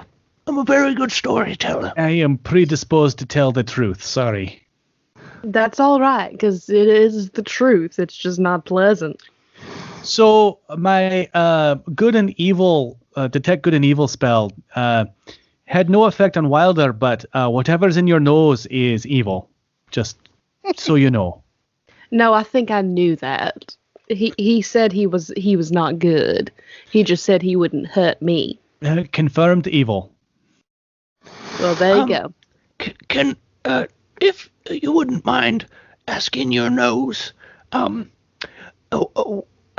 it did what it did and why it brought us here? If it was evil. Can't we just talk into her nostrils? I mean, you can certainly try. I'm certain it probably has something to do with a strong sense of self-preservation.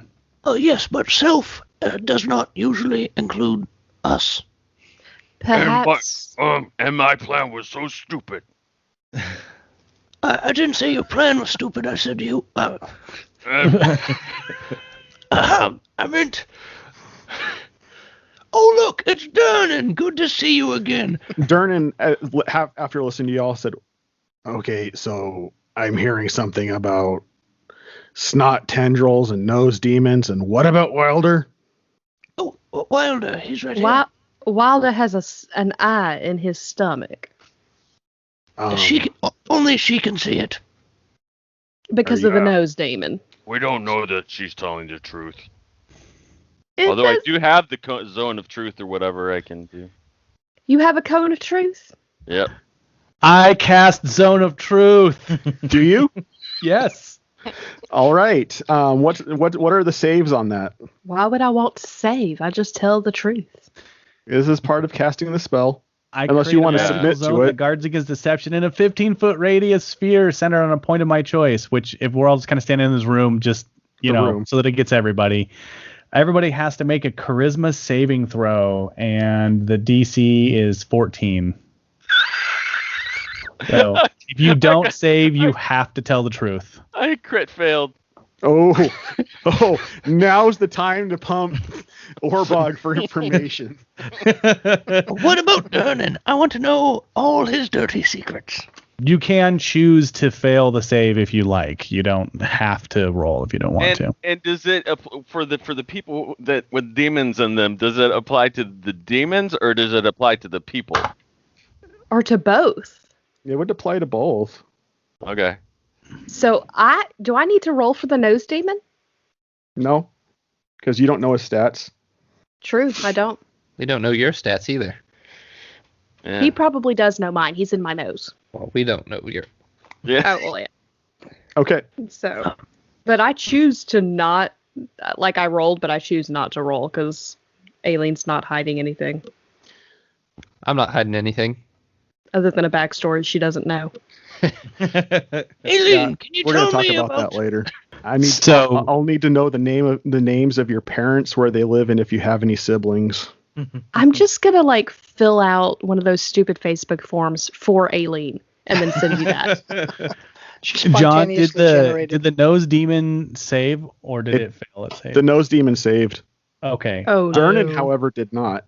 I know when creatures make or fail their save, so that's why All right. I asked. Orbog, did you save, or are you submitting?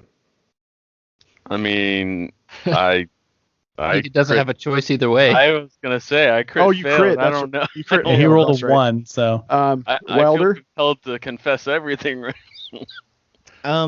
Yeah, I mean, I rolled a 12, so Is that with your? He rolled it on roll 20. Charisma.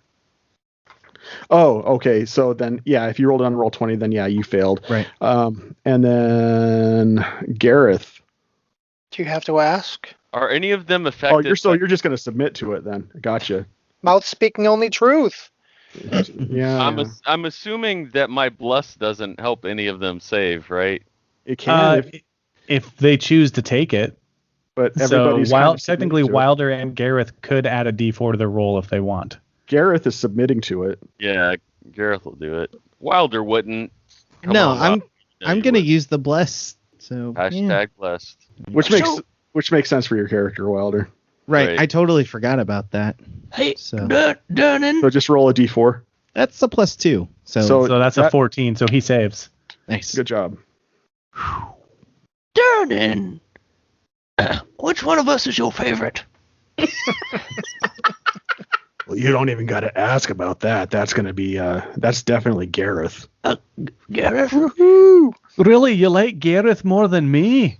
Well, That's a surprise. I was assuming he was talking about the whole party. Yes, Oh. the party. Understood.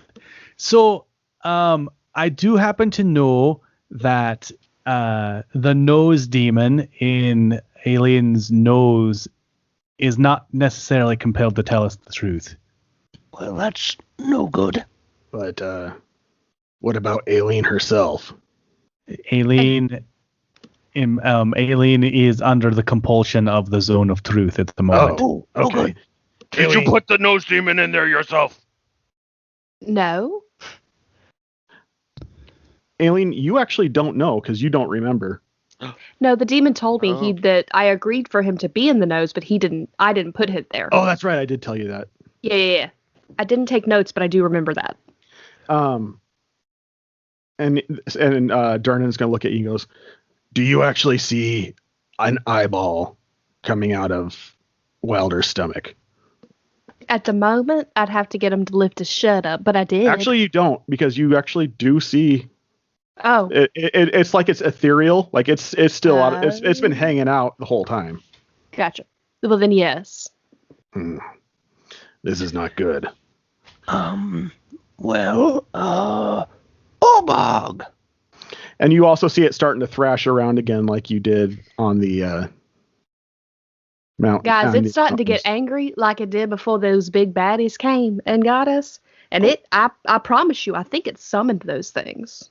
It didn't like us talking about it, right? Right. On a completely different topic, does anybody have detect magic by chance? I do. Yes. I mean, I can't lie.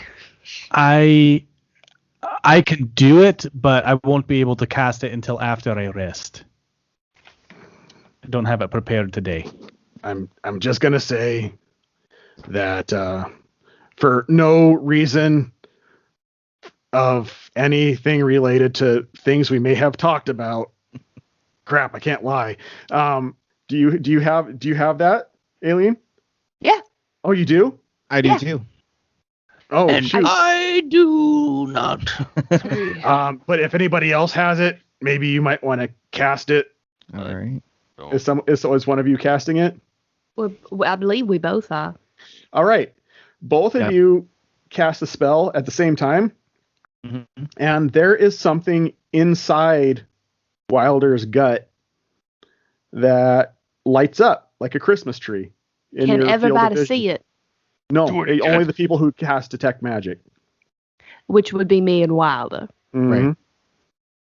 That does not help. So you technically they would actually be able to see, because I'm concentrating on a spell right now, they'd be able to see the area of the zone of truth as well. Yeah, you guys see that as well. Can we step outside the zone of truth? Not that I want to, just curious. Not that I want to. I mean, Not with Wonder Woman's lasso around both of you. Well, you can what- step outside of it if you want to. What do you I guys? just- Well, What do yeah, you see? there's definitely a glowy spot here. I told you I was not lying. Well, obviously that can be figured out now, but yeah, indeed, glowing like a lamp over here. I don't Well- see anything. That's probably true. Oh, do you see it, Pooh? No, I don't see it. But do you see the sandwich that I had earlier? Because it went missing, and I was wondering if you had anything to do with it, Orbog. I did not listen to that episode. I do not know. So when I did protection, when I cast detect evil and good, I did not detect an aberration, a celestial, an elemental, a fae, a fiend, or an undead coming from Wilder. That's what you're telling me. No, Well, they don't. not from they Wilder. Yeah, they don't identify as that. So Okay. For those of you who have detect magic up, the school of magic that is coming off of that source, because you get that information too, is transmutation. Okay. I know what that one is. I only have locomotive. Well, what are we going to do about this? It seems like a serious issue, but is it our main issue? Yes, we kill them both. That was my next question for you. When you guys left here, you went to go recruit a bugbear tribe, and That we did succeed in. okay, that's good. They're on their way. Okay, So hopefully, with their support, we can end this occupation. I think that the creature in Dave is a much more prevalent danger Who's because not Dave. Oh, Dave. Yes, I remember him. Dave's Oh, not Dave. here. Dave's not here. Wilder. No, in Davy Wilder Jones. is a much bigger issue because it summoned the Yeti. What? Also, it doesn't feel great. You know, when my stomach's upset, I find eating something helps. Can anyone cast Dispel Magic? I can't do it yet. I can't even spell magic. I appreciate what you did No. there. Thank you. What about you, Aelin? Can you cast Dispel Magic? I cannot. Um, I can calm everybody's emotions. That might be a good thing. Hey, Dernan, do you know any wizardy folks that might help us out? What are you looking for? We need someone who can cast Dispel Magic. Dispel magic. The level 3 spell. So they have to be at least level 5. Off the top of my head, I can't think of anybody that wasn't imprisoned after the takeover. Right to the prison. But I mean, like, Wilder, tell me about like how this happened to you. So, when we were leaving Daggerford, we stepped into a portal and we got split up. I was taken to the space between spaces and talked to someone named Kerrek. Wait. The space between spaces, and you talked to who? Kerrek. He kind of sounds like this. And we know he wrote this note I pull out the note. right here. Kerrek didn't write that note. Well, that note was written by Damien. His note, yes. He's on the note. His note is in here. He He's spelled on the his goat name, note. the goat note. He gets Dernan gets a far off look in his eye, and he goes, "I'm honestly surprised you're still alive, Wilder. I am too. Does anybody have a sleep spell?" I usually just eat a lot and then I fall asleep. I mean, I could definitely use a nap right now. Yeah, you could, but we need you to take a nap that you don't wake up from, and we can't tell you why. Oh, well, that's disturbing. But just to be clear, we're not talking about killing. I cast correct? command on Wilder, and I say, sleep! And don't wake up. It's only a one word spell. Okay, what's the DC on that? DC on that is going to be 14. So Dave, go ahead and roll a wisdom save, please. Okay. That's a 7. You fall asleep, sir. You fall into a deep sleep.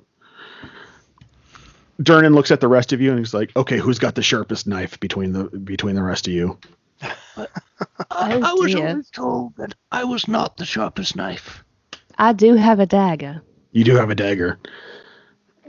Before we start cutting on this poor sap, because I know that I just healed him and he only has 11 hit points, I'm going to burn a second level spell slot and heal him again. Why don't you hold that until after we're done? Because I don't want you to kill him. He's already not in great shape. I don't think we're going to kill him. All right. Then do your deed. Well, actually, my hands are a bit shaky. Who's got the best dexterity amongst the rest of you? Oh, well, I am very handy with a knife. You might probably me. Yeah, I'd love to have Pooh operate on me. Okay. I have a dex modifier of 18. That's not your modifier. That's your score. Oh, that would be a great modifier is a modifier. 4, right? That would be great. Seeing as how I'm a trained healer and I'm pretty nimble with my hands, I might be a good choice for this. I would tend to agree. And he hands the dagger over to you, Stumblefoot, and he goes, Aelin, can you show him where on the abdomen where it showed up? Sure. It's right there. And so she kind of marks on the lower abdomen. He goes, okay, I guess cut and start digging. Okay. Sorry, Dave. I'm going to cut. Do I need to make a medicine check or something? Yeah, let's go ahead and make a medicine check.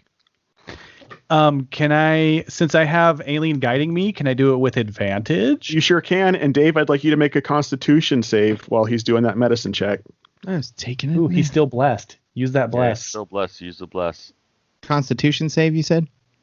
Well, his Constitution save is against your DC. Is going to be setting your DC for your medicine save. So I'm not sure you want him to use that bless. Oh. But yes, make a con save. All right, so you got to meet a 10. I rolled as well as I could. I rolled a 14 and a 20, so that means I rolled a 23. All right, so yeah, you do fine. You do fine. You cut him open, and you've got a little bit of divine magic going, coming from somewhere, as he's kind of slicing open, as you're slicing open his belly, and you're kind of moving the fat layers, and it's almost like the blood is being held back into his veins, so he's not bleeding out on the table. And you start kind of rooting around and kind of pressed between his small and large intestine. You see this probably about a 6-inch green stone that's jammed inside of him. Oh, that's not normal. We'll take that out. All right. You pull that out and it starts to glow green and start throbbing in your hands. And in the meantime, Wilder is open on the table. What are you doing? Here, put this in. No. As soon as I get the stone out, I will cast Cure Wounds at level 2 on him to heal the damage that I just did cutting him open. Okay. Go ahead and roll that. So that'll be 13 plus 3, actually plus 5, so 18 hit points of damage restored. Get that back, Wilder. Nice. Pooh, if you look real close inside his stomach, you'll see your sandwich. And this crystal is, and as the longer it's out, it starts to flash and throb faster and hotter. Here, let me hold I'm that. gonna throw it. Nope. You're in a room, so I'm not sure where you're planning on throwing it. Here, I'll take that. Do we have a bag of holding or something? I have a bag that holds stuff. I think I actually have a bag of holding. I think you do too. I do have a bag of holding. I'm going to shove it into my bag of holding. All right. You shove it in your bag of holding. So in your inventory, go ahead and write down Stone of Scrying. Oh, Okay. Actually, write down not eyeball. Cursed Stone of Scrying. Okay, that is in my bag of holding. All right. Enjoy scrying on my interdimensional space. Oh, he will. All right. So you have a sleeping Wilder on this table, and Durnan's like, so that should take care of that situation. Now, who wants to put Aelin to sleep? Oh, I'm sorry, what? I can do this. Well, I'm out of spell slots for the day, so I'll not be doing that. Once upon a time, there was a little, a chicken, and he was going. I don't think this is working. Are we gonna total recall Aileen? I don't think so. Well, I was just gonna say, if you guys wanted to, we could carve on her face, is what I was getting at. But I'd rather we not. I don't think I think because I use 2 spells and I don't think I have any spell slots, so I can't do. We could just knock her out though. Aileen, could you just talk to the thing in your nose? Aren't we in a bar? Can't you just drink? you're in a back room right now. But I've yet to be able to talk to it of my own volition. It talks to me, not I talk to it. Could you try, or maybe just sniffle a little bit, and see if it understands? See if it responds. Yes. Does someone have a nose flute? We do have a nose flute, I but I mean, don't know how good that will help. Well, it mean- won't come out like a snake charmer. let me ask you this: has this thing up her nose caused you guys any damage so far? No, That sounds actually, aggressive. I'm pretty sure that's what teleported us here from Kitchen Pass. It was helpful. We Okay, were fighting so- some yetis, and we were getting our butts handed to us pretty handily. And then a weird tendril thing came out of our nose and wrapped itself around all of us, and then flash, we were here. I But see. I do remember someone saying it was evil. I did cast Detect Good and Evil, and I did catch an evil presence coming from her sinus region. Well, I don't know about you, but I don't know if I want something evil just lurking up a friend's nose. I certainly don't. It's bad enough we have Wilder. Well, I mean, right now you guys kind of have bigger things to take care of, and if it's not actively working against you, then I think this is something we could probably put on the back burner. I mean, I'll defer to whatever you think, Stumblefoot. I mean, you're in charge of this operation, but Who put It sounds like Stumblefoot in Aileen charge? has something to say about it. I mean, it is the creature living up her nose. I say we let it be for now until it causes a problem, and if it causes a problem, I will let you hit me over the head with a chair. Yeah. All right, we can- Orbog, we you have chair duty. Okay, we'll wait till the second arc. All right. Well, Stumblefoot will gently wake up Wilder. all right, Wilder, you wake up and everybody's gathered around you, and you are shirtless. Where'd you get those tats? I look around my body to make sure there aren't anything. Orbog, do you have my shirt? We kind of destroyed that shirt. You can have mine. And then take off my shirt and give it to. His red shirt. Okay, that's Yeah. canon. Pooh hands you this shirt that is caked in honey, dried honey and blood, And sweat. and sweat and musk. And it's probably hair. larger than you. And Old Spice. I appreciate the offer, but I'm sure I could find another one. You can have this back, mate. What's going on? Well, you had a scrying stone in your belly, and I cut it out. You cut me open. I cut you open, and I'll pull the stone out. I removed this cursed stone from your belly. As you try And to I'll pull put the stone it back out, in the bag of holding. it is fire hot. Okay. Ouch, that hurts a lot. You take Oh, he was trying to show him? I didn't think stumble. You take through. 5 points of fire damage for pulling that out. Stupid head. Okay, I don't take it out of the bag. I reach into the bag and go, ah! And take my hand back out of the bag. Well, I'm going to assume that is probably what was hurting me. I don't hurt anymore. Dernan, you don't happen to have a spare shirt my size lying around? I don't feel quite comfortable not wearing clothes in front of our lady friend here. I mean, I don't hear her complaining. Do I have my clothes with me? I was being polite. A set of fine clothes that I usually have? You do. Might be a little bit large on him if they are meant to fit you, because you are a bit larger than he is. I have this nightgown as well. I don't. So what is Wilder? Wilder a human? Wilder He's a human. Okay. He's the weirdest one of us. We're in the back room. We're in my secret hideout place. No, you're in Dernan's business office. We're in Dernan's back room? Mm-hmm. Okay. Dernan, we've got to have a shirt building, so around here somewhere that would fit Wilder. I mean, we typically had stuff laying around for disguises and whatnot. Well, yeah, I mean, we have shirts, but then everyone was like, "Oh, I've got something, so I'll go get some." He runs off, comes back. He's got like a kind of a peasant's shirt. Oh, very stylish. It's not what I would pick, but I won't complain. I do appreciate it. I'm sorry I made such a big deal about it. Just felt a little vulnerable there. Oh, Wilder, here. Yeah. I'll try this on. I put my hat on you. What's the first thing you think about? First thing. Fly. He turns into a fly. Oh. A giant one? A man-sized fly? Yep, a man-sized fly.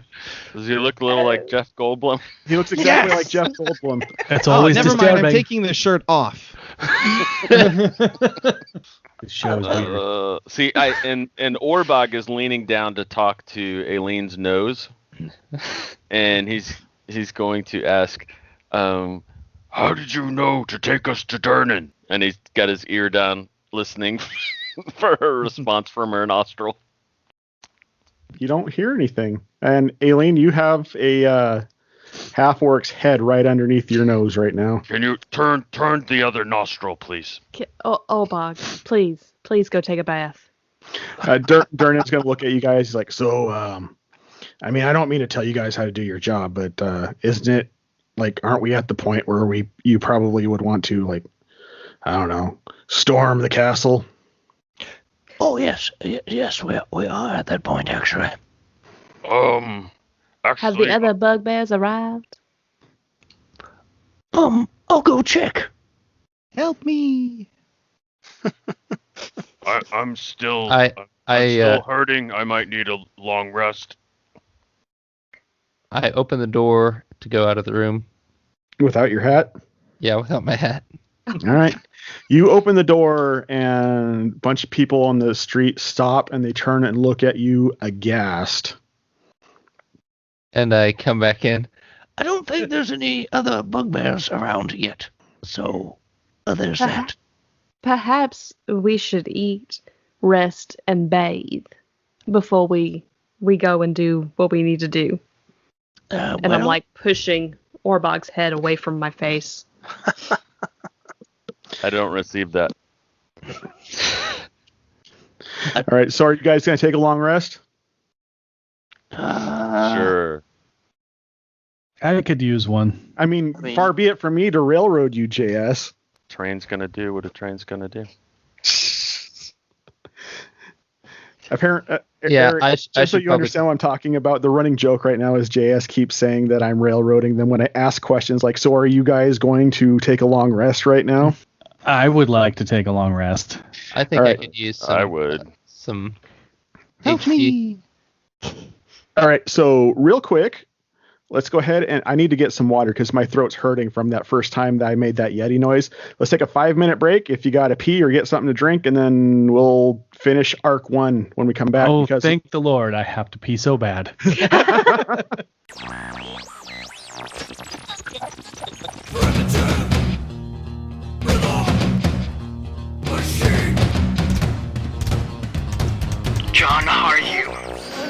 Steve MacDonald.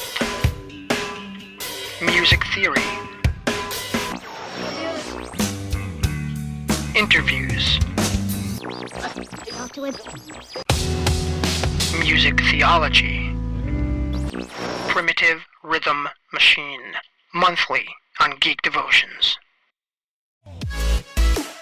Hi, I'm Dallas. And I'm Celeste, and we're from Geek Devotions. Geek Devotions is a show brought to you by devoted geeks who are devoted to letting you know that you are loved, and we do this through a variety of ways. Weekly Bible study on Facebook at 6:30 Central Standard Time, where we go line by line through the scriptures. Such as weekly devotionals on YouTube using geeky pop culture items like movies, video games, and comic books. As well as a podcast called Com Talk by Geek Devotions, where we have book reviews, music discussions, as well as general geekery. Pray and Plays on Twitch, where we play video games, but we are willing to stop the action to pray and talk with people who need it. If you want more information about what we do here at Geek Devotions, just look up Geek Devotions on some of your favorite social media platforms, or check out our website, geekdevotions.com. I have a little shadow that goes in and out with me, and what could be the use of him is more than I can see.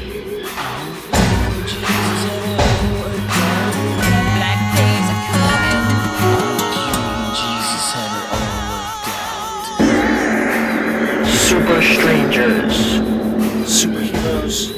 Imperfect strangers. Hi, this is Eric, and I'm the voice of Stumblefoot. I'm also the co-founder and co-owner of a new online gaming retailer called Sage's Portal. Sage's Portal was founded by two lifelong gamers who are passionate about the gaming industry. Since we're gamers, we understand your needs because there are needs too.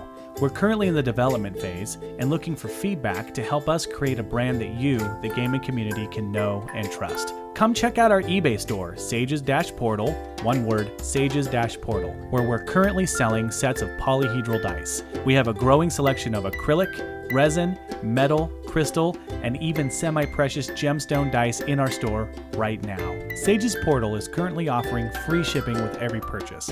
Not only that, but if you message us with the code PGWS, then we will include a complimentary Sage's Portal dice bag with your purchase. Again, that special code is PGWS for a free dice bag with your purchase. At this time, we're only set up for retail in the United States. Sorry, international listeners. Be sure to check out our upcoming website, sagesportal.com. We'll also be launching our Facebook and Instagram sites very soon. Thanks again for listening to Playing Games with Strangers. I look forward to seeing you step through Sage's Portal into a world of games.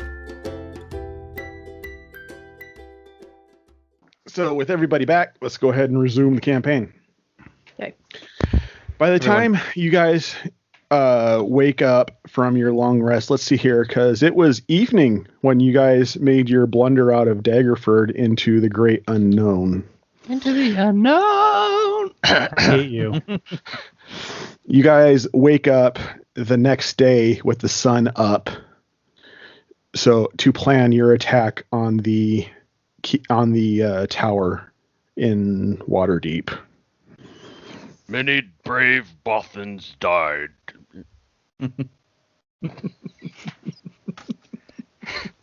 I don't understand. It shouldn't have been that funny, but it was. I missed something. That was a reference. It's a Star Wars. It was a Star Wars reference.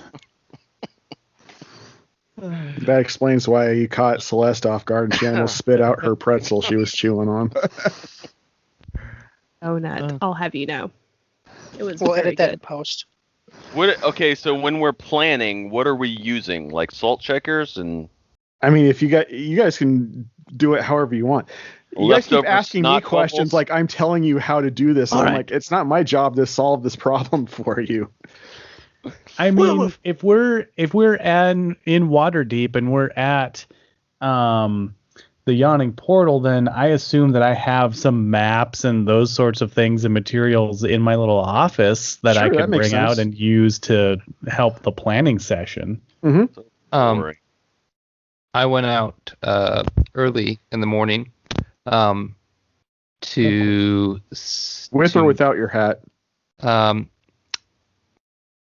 with He out my would hat. grab it. Yeah. Without your hat? it was pretty early in the morning. because I forgot to get it from Wilder before he went to bed, and I didn't want him to wake him up after everything. He looked like he needed a good rest.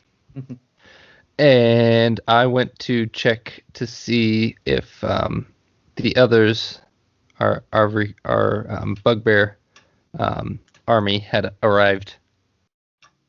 You went out early in the morning, and they were just starting to trickle in as you went out there. Good.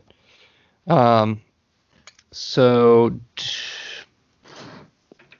trying to think if I know of a place that I told them to gather. I guess just outside of the city in the woods is probably Wilder.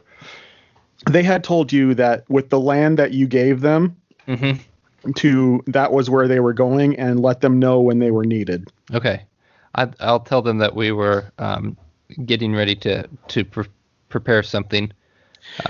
The Bulgar King asks you, and what time do you anticipate us needing to storm the tower? Well, let's see. What is time? I think... As you ask that question, you have a flashback to when you touched the fabric of time that was on the loom. And you become very woozy. Please make a Constitution save, please. Yep. I believe that's a 13. All right. You kind of... It's like one of those situations where you stand up and stretch too fast, and everything gets all black and swirly on you. Sorry. Thinking about time has adverse effects on me now.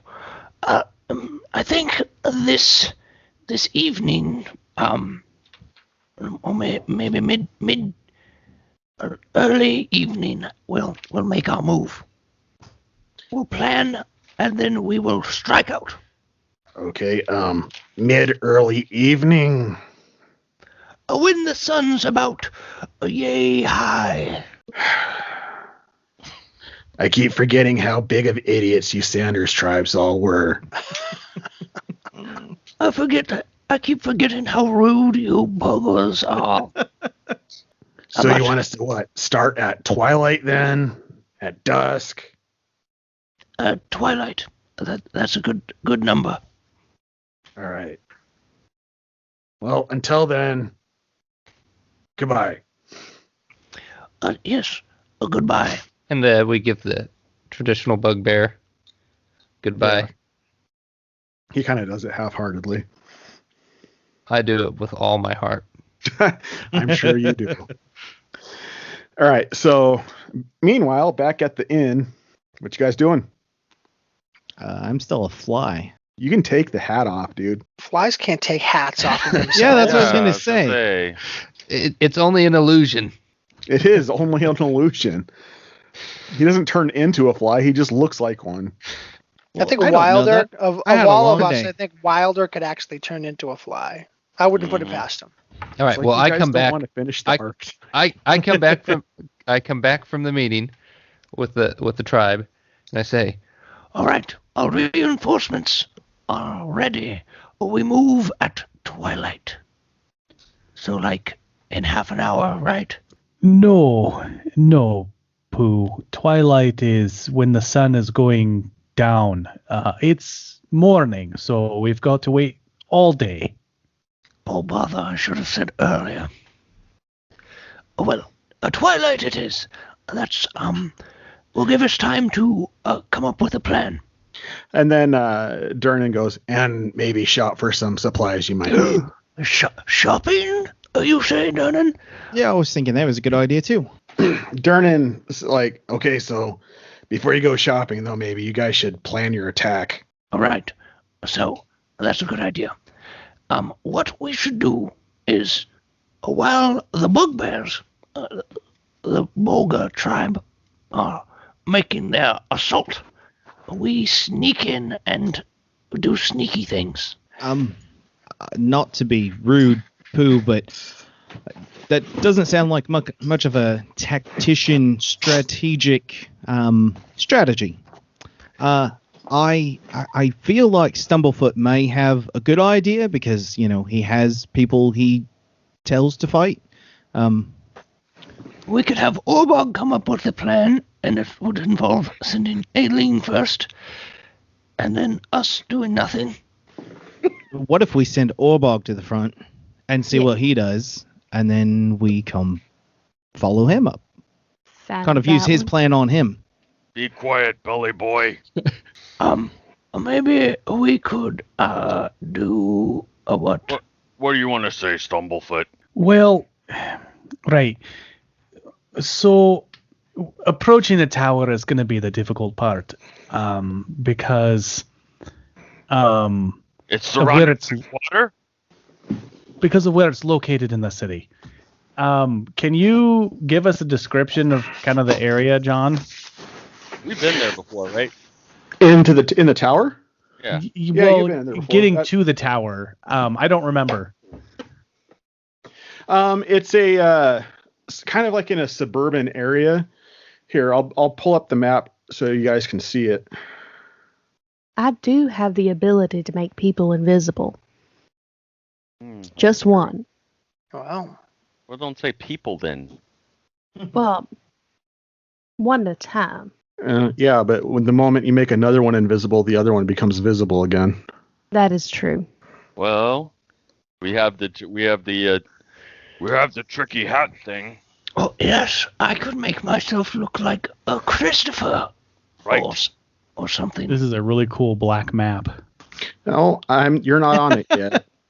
Is that the space between the spaces? It's kind of what it looked like. A map and he wants to paint it black. The space between wicked lies. The space between spaces. Is that the wood between the worlds? Oh, going a little Narnia on us. I don't want to go into a wardrobe. I found a hamster. They run wild in the wood between the worlds. It's true. All right, so everybody should be able to see the map now. Yep.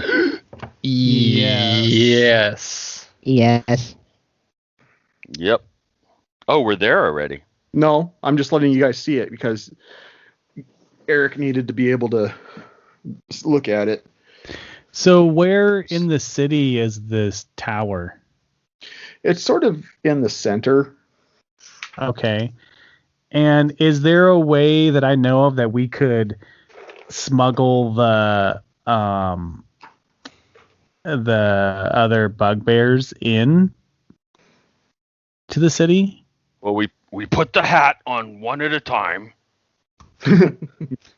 Like a sewer entrance or a, tunnel into the city or something like that? A catapult. Go ahead and let's see here. I don't suppose you would be friends with like the Thieves Guild or anything to that effect, would you? Because you're probably lawful good. I am neutral good. You're neutral good. Yes.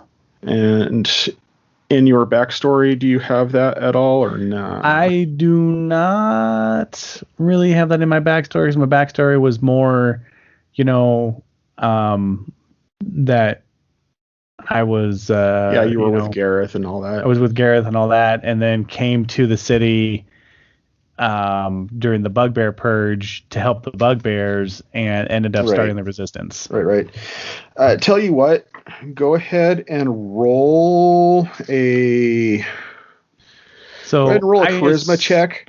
I would assume that I know some ways to get in and out of the city since I was helping the Resistance, but there's probably things I don't know. Yeah, go. I want to check something real quick. Go ahead and roll a charisma check for me, please. Charisma? Yeah. 17. You actually do know a few people who are in the Thieves Guild, and you think that they might have resources to smuggle people in and out of the city.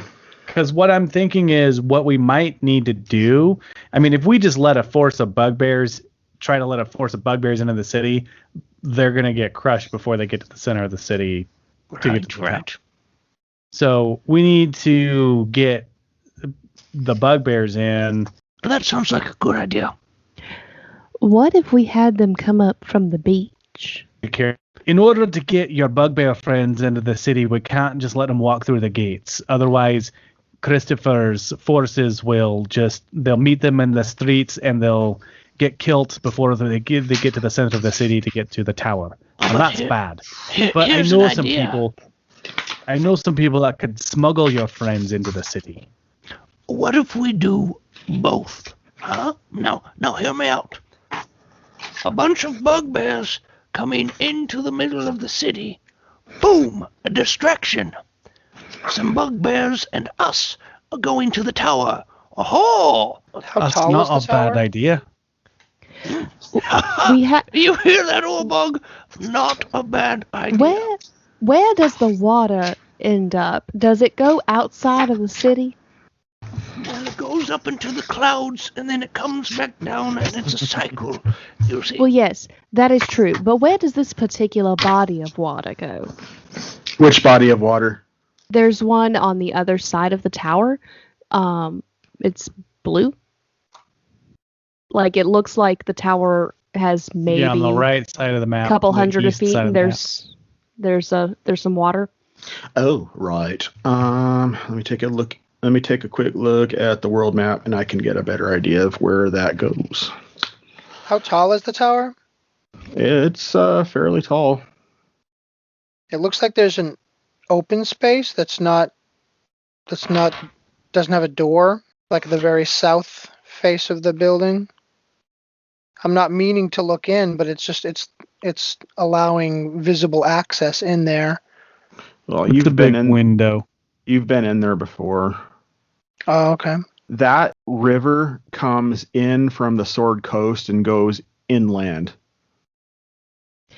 So that water is passing by the tower. So we could technically have the bugbears go around the town and then follow the flow of water until they get to that point.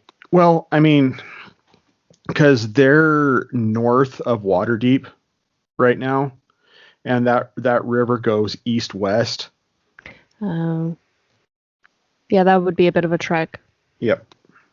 They would actually have to go around to the west. It goes from the west to the east, rather. They would have to go around to the west side of town and then float through town. Yeah, no, that would not work.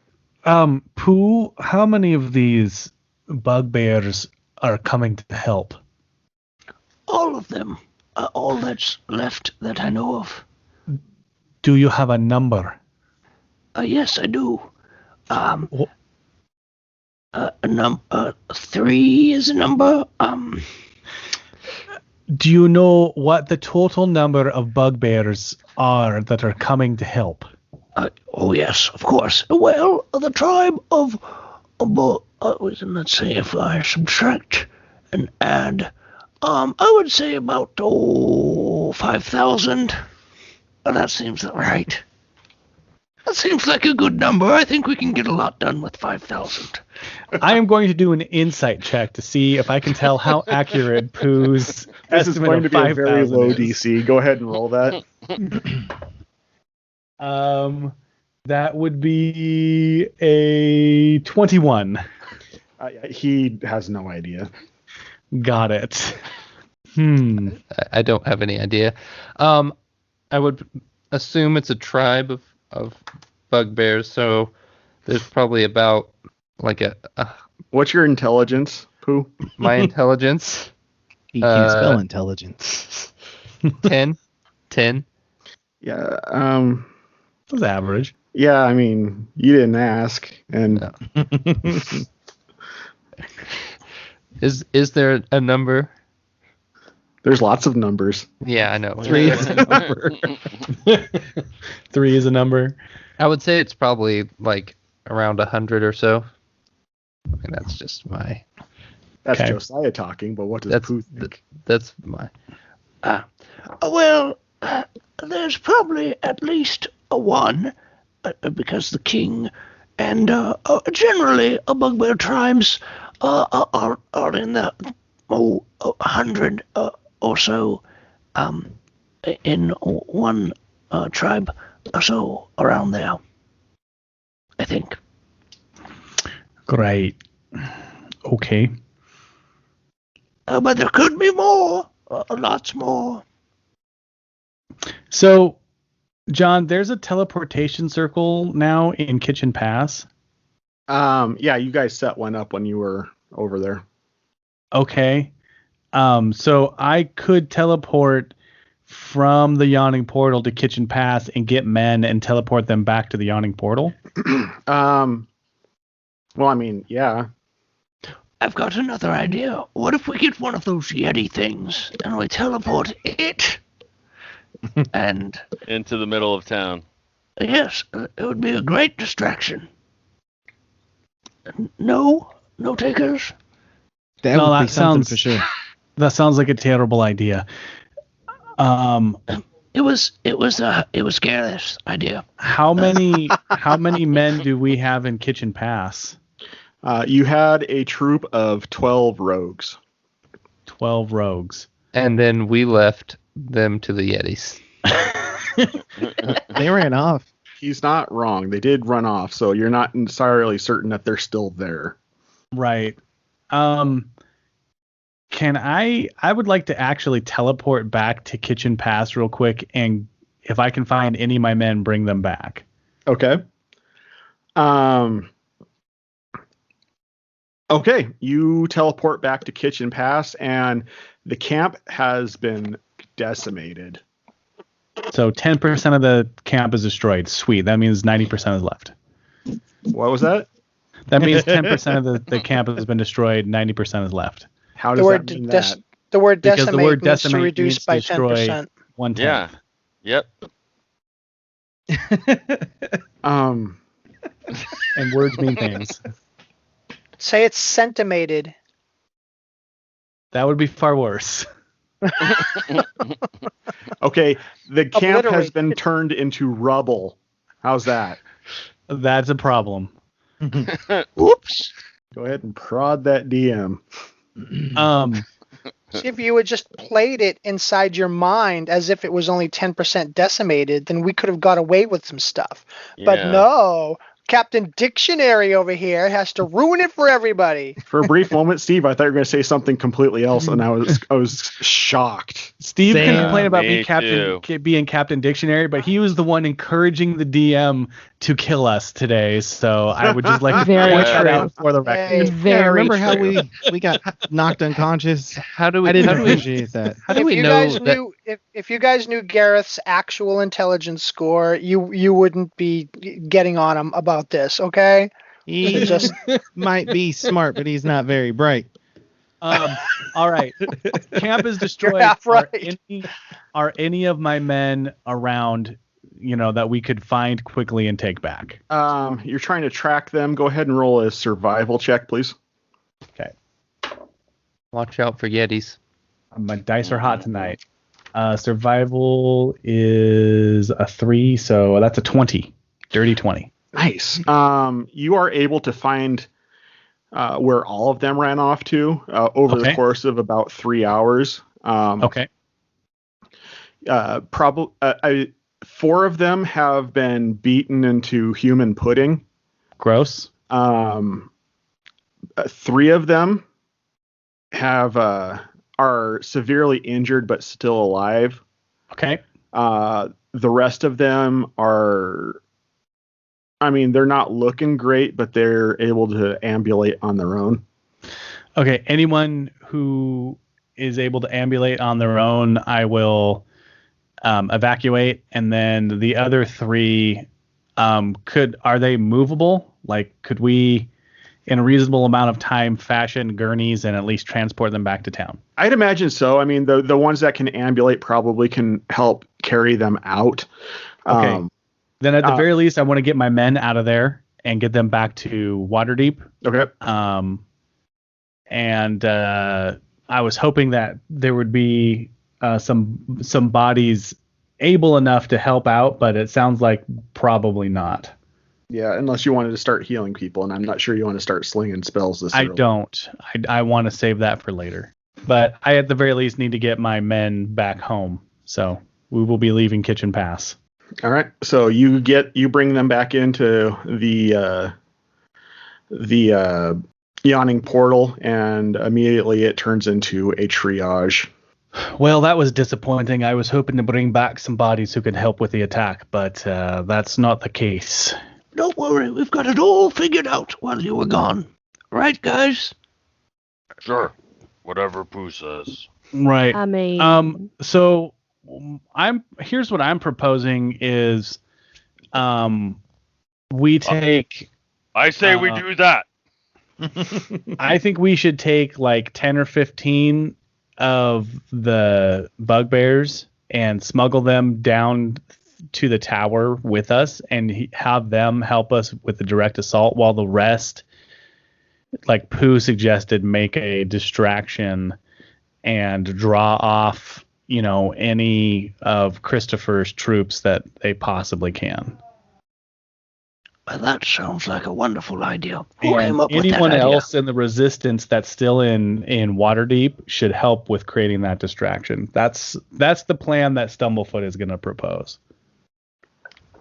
Pooh is 100% on board with that. He thinks that's the best plan he ever heard. Orbog, that is a wonderful plan. Good job thinking that up. We're still in that zone of truth. No, that burnt out the day before. And I am pretty sure that it was your idea, not anyone else's. All right, it's twilight. Let's do this. We should probably shop first. Oh, bother. I mean, if you guys want to just go right into it, we can. No, I've almost died once. I don't want to do that again if I can help it. I want those goodies you promised. Those goodies that I promised. Yeah. I haven't made handouts for it, but they won't be difficult to remember what they do. All right. Sounds like people want to go shopping. I don't want to step on anybody's glory here. All right. So Durnan goes, we do have a shop that is affiliated with the Resistance or the Defiance, that I would recommend that you go to. They'll cut you a deal. Otherwise, you're going to pay through the nose for anything, because they're not supposed to be selling armaments to anybody that's not affiliated with the occupation. All right, that makes sense. So maybe Aelin shouldn't go there to those other places, because we don't want her to pay through her nose specifically.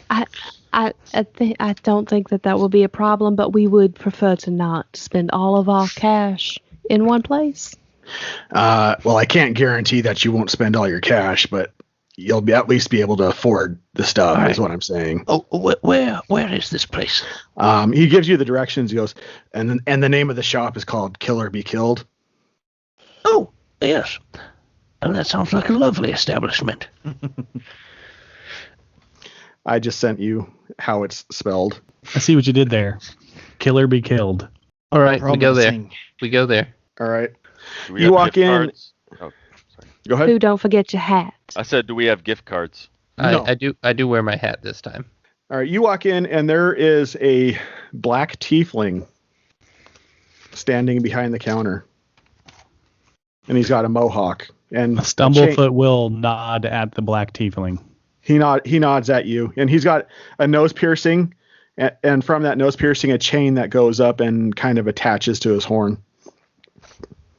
Nice. Hello, good sir. We are here to buy some armaments. Some armaments, you say? All right. He looks at you, Stumblefoot. He's like, "They with you?" They're with me. All right. What exactly are you needing? Well, something, well, I am a sizable Speak up. sword. Don't be shy. All right. Do you have something to make people who hit me less hard? You mean you don't want to take as much damage when they hit you? Exactly. I like this guy. Do you wear... You don't look like you wear armor, do you? Not usually, but if this might be a special occasion. Well, let's see here. He kind of sorts through his stuff a little bit, and he goes, what size of ring do you wear? A size of ring? Ring, on your finger? I don't usually wear rings. The fuzz gets in the way, but a large, extra large. He rolls his eyes. Come over here. He takes a measure, wraps it around your finger. All right. Yeah, I got something here. It's called the Ring of Protection. Oh, that sounds good. That's in the right direction. Yeah, basically, it makes you a bit hardier. Out of character. It gives you a +1 bonus to your AC and saving throws while you're wearing it. Sure. And what would that cost me, good sir? Well, I didn't get your name. My name is Donathan. Oh, Donathan. Oh, I had a cousin named Donathan. Right. Anyway, usually this would cost about 3,000 gold. Yes. So, tell me, what's the price? Well, if you're going to be putting it to use soon, and he looks over at Stumblefoot. Tonight. Twilight. I can part with it then for 800. You read my purse. That's exactly how much gold I have. Well, I mean, I have a few extra cents, but sold, I think. All right, so he hands you the Ring of Protection. And I hand you 800. All right. Who's next? Orbog. I'm still thinking, though. I don't receive that. I mean, if that's it, then I'm trying to think, trying to look at my stuff. I get, yeah. Wilder, weren't you looking for something? Yeah, why aren't you looking for something? You're a wimp. I'm thinking. Stevia. I mean, Gareth. Is Gareth still with us? Yes. Okay. What do you have? What was your question? Do you need anything? We're shopping. I don't think I have enough money for anything that I truly need. So I have 15 gold pieces if you need them. Well, thank you, but I think I will be. I think I'll be fine. Can I get anything for 15 gold pieces, Donathan? Probably not. So you're saying there's a chance? No. Do you have any healing potions? Yeah. I have 3. Oh, would one of them cost 15 gold pieces? No, they cost 50 gold pieces. Stumblefoot will put 150 gold up onto the counter and say, I'll take all 3. And he hands them to you. Okay. He hands one to Wilder, and he hands one to Aelin, and then he holds on to the third one. So these are just the standard healing potions. I think they're 2d4 plus 4. I think is what that is, isn't it? Yes. All right. And one of these days I want to create a character that has an allergy to healing potions. They'll get their HP back, but they go into anaphylactic shock. Oh, jeez. It was 2d4 plus what? 2d4 plus 4. Donathan, I'm kind of want to copy my friend Pooh here. You wouldn't happen to have another one of those rings for me? Sorry, my man, I don't have any. But I mean, how do you fight? What do you do? Sneaky, stabby, and I mean, as long as you stealth between strikes, you shouldn't. If you hide between strikes, you should be able to use your terrain to keep you safe. That's probably right. But see, yesterday I almost died, and I'm a little scared that could happen again. Well, what you want to do is just hit harder. I might have something here for you. So he pulls out this adamantine dagger, and it's pretty slick looking. He goes, "This is the sneaky dagger. This is the sneaky dagger of stabbing. It's an adamantine weapon, and if you catch it's magically imbued that if you catch an enemy off guard with it, it is affected. It basically will search out vital organs within the your enemy here. So outside of character, what this does is it's an adamantine weapon. So obviously, if you're trying to break something with it, it automatically hits at critical. And also, when you do a sneak attack, whenever you make an attack that qualifies as sneak attack, you get an extra D6 damage added to your sneak attack. Ooh, bonus damage. Nice. That sounds wonderful. What are we talking gold here? Well, I mean, it's going for a good cause. Tell you what, how much do you have? I have an idea for you. I've got 1,060. All right. I will take all your gold. I will give you this dagger. And he kind of rummages under the counter and pulls out this slick looking black sheath that on the front of it's got like braided leather going down the front of it. He goes, and I'll give you this sheath of returning. Ooh. That sounds wonderful. What's that? Well, here, let me show you. And he sticks the dagger in the sheath, and then he pulls it out and he throws it across the room, and it goes right in the wall. And 1 second later, you hear a thump, and you look down at the sheath, and the dagger's back in the sheath. It's a boomerang. That's quite amazing. I have some copper and silver. I'll give you that too, just because I really want this. Well, I appreciate your. I'm starting to talk like Durnan for this character. I appreciate your patronage. Then here you go. Could I have one of those? I've got 15 gold coins, and I mean, Stumblefoot is he always like this? He's not someone who actually completely understands the value of money. Oh, right, those.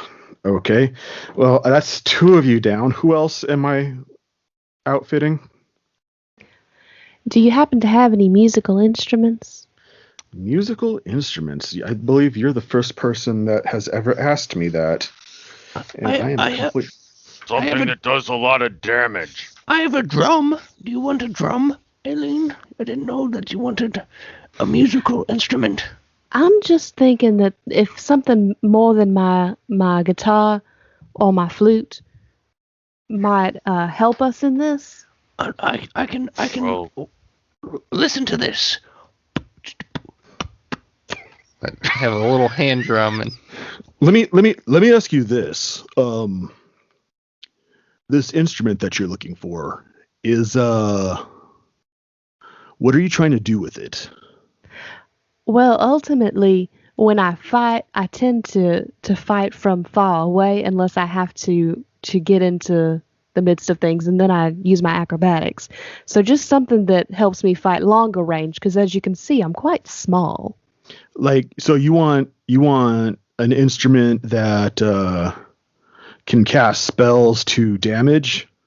If that's such a thing, I don't know. Let me take a look. It's a weird request. Tell you what, I'm gonna get back to you.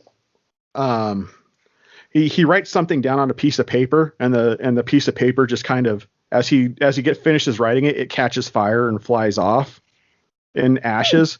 He's like, I'll get back to you. I'm putting out a request to some of my friends I have in the city. Then he looks at Orbog and he's like, my man, do you know what you want yet? I'd like something that does a lot of damage. I'm even willing to trade my longsword if I need to. Something that does a lot of damage. Are you a man? Yes. You're a man of faith? I sometimes. He follows someone called Heimdall Idris Elba. Ah. Ah. I just when you said sometimes, I instantly got that audio adrenaline song stuck in my head. Sometimes I'm a man of God. Anyway, he goes, I think I might have something for you.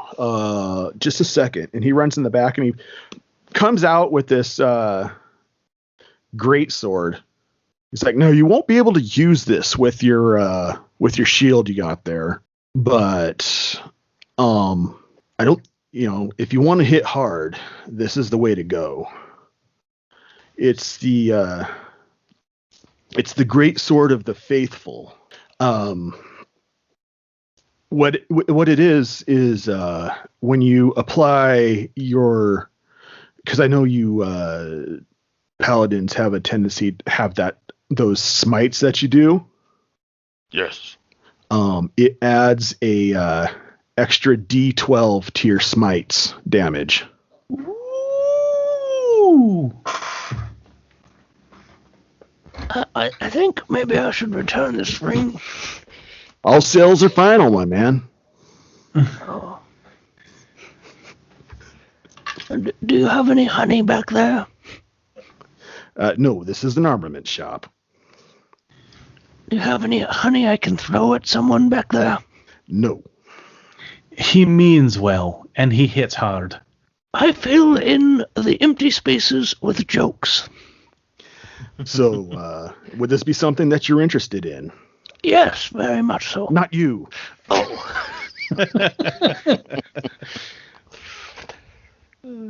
Yes, Yes, I would be interested in that. All right, so what this is, it's going to be a great sword. Okay. That it's a +1 great sword. Okay. And it, like I said, it adds an extra D12 to your damage when you use a smite. That's hot. Okay. Eric will tell you that I am absolutely giving you guys some primo crap right now. Yeah. Eric's like, I want to be a part of this campaign. I'm excited about that greatsword, man. That's all I got was a ring. It was exactly Dude, what you asked for. Is so nice. You I know. Plus one to all of your saves. It's good. I just want to complain about it. I give my players weird candy. Just so you know, JS, greatsword does 2d6 slashing damage. Okay. This is a +1, so it'll do 2d6 +1 damage plus whatever your strength is. And then on top of that, whenever you do a smite, you add your smite damage plus an additional d12. So, I mean, when you smite with this thing, you're going to wreck face. Cool. They haven't been using their class-specific abilities so far, so I'm trying to give them stuff that encourages it. You know what I mean? Yeah. They've just been kind of face tanking everything. That branding smite you did earlier. Yeah. That would be 4d6 damage plus a d12 and then plus your strength bonus +1. So I mean, just damage all day and all night. Cool. Well, have we heard any word about a musical bird? Instrument? Not yet. And then he looks at Garrett. Oh wait, we need to talk about prices for this sword yet. Oh, sorry. I thought it was free. Nope. I can give it to you for, let's say 700 gold. Well, I have 685. So you need how much gold then? 15 gold coins, perhaps? He suddenly got with numbers. So I lay the money down.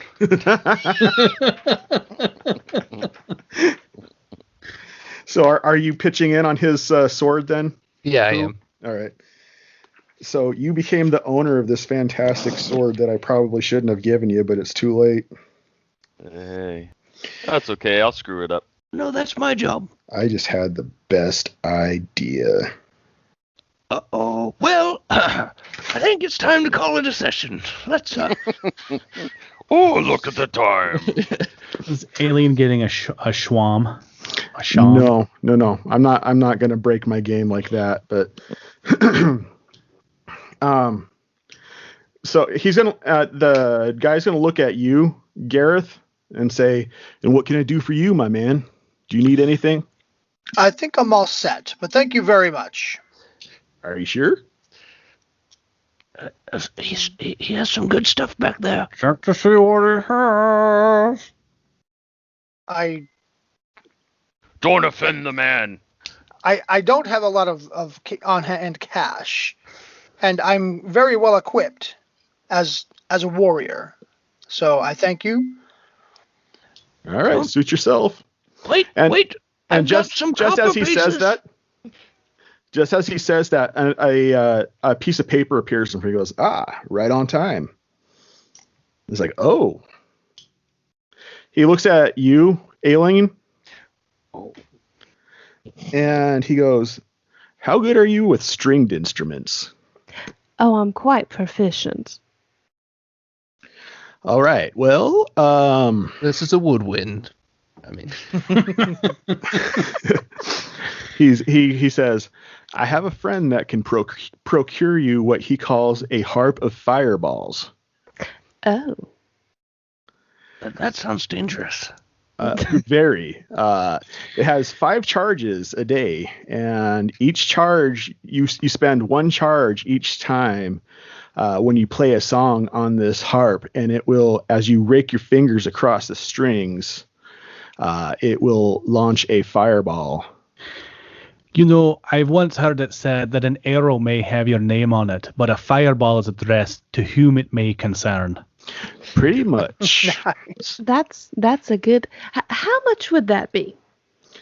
Well, let's take a look here. He's reading through the particulars that he has written on the paper that's in front of him, and he goes, I can sell it to you for, looks like they're willing to let it go for about 800 gold. Oh, well then. I'm gonna have to let that go. Oh, I've got some copper pieces. I don't think you have quite enough, because I only have 735. 735 copper pieces? Gold. I only have 735 gold. You'd have to have quite a few copper pieces to equal at what I needed. I've got 50 of them. I don't think that equals out. I don't remember the math of Waterdeep. 10 silver equals 1 gold, so that equals 5 gold pieces. Yeah, that doesn't help. But thank you, though. 27 silver pieces. So that's more. Sorry, my brain broke with mathing. Well, I mean, we can also work out a trade, too. Do you got anything worth trading? Well, I have some beef sticks. I have some cured meats. I have a crossbow. I found something in my pack. I lay down 3 gems worth 50 gold pieces each. That'll do it, my man. And he collects the gems and he goes, is this something that you are interested in still? Oh, yes. All right, so fork over your gold. Oh, it's gone. And he writes on the piece of paper and it burns off again. He waits for a moment. And probably about 15 minutes later, a courier runs into the store, drops off a package. He pulls out this golden harp. He goes, I'd give you a demonstration, but I have a feeling it would hurt us all. Let's hear it. Indeed. Let's save those charges. All right. So you have a harp of fireballs. You have 5 charges a day. Please tell me one of those songs that I can play can be Great Balls of Fire. Sure. Also can be Light My Fire by the Doors. I can think of all kinds of fire-related songs. Please tell me one of them is Chariots of Fire. Maybe for the final battle. Burning Love by Elvis. Mm. Why Does It Burn When I Pee by Frank Zappa. No. Can one of them be Radar Love? Because for a long time I thought it was Red Hot Love. Hey. It's okay. When my wife first heard the song I Would Die For You by Prince, she thought he was saying Apple Dapple You. So to be fair, she was very young when that song came out. So, all right. So what about you, Stumblefoot? Was there anything you were looking for in particular, or are you good?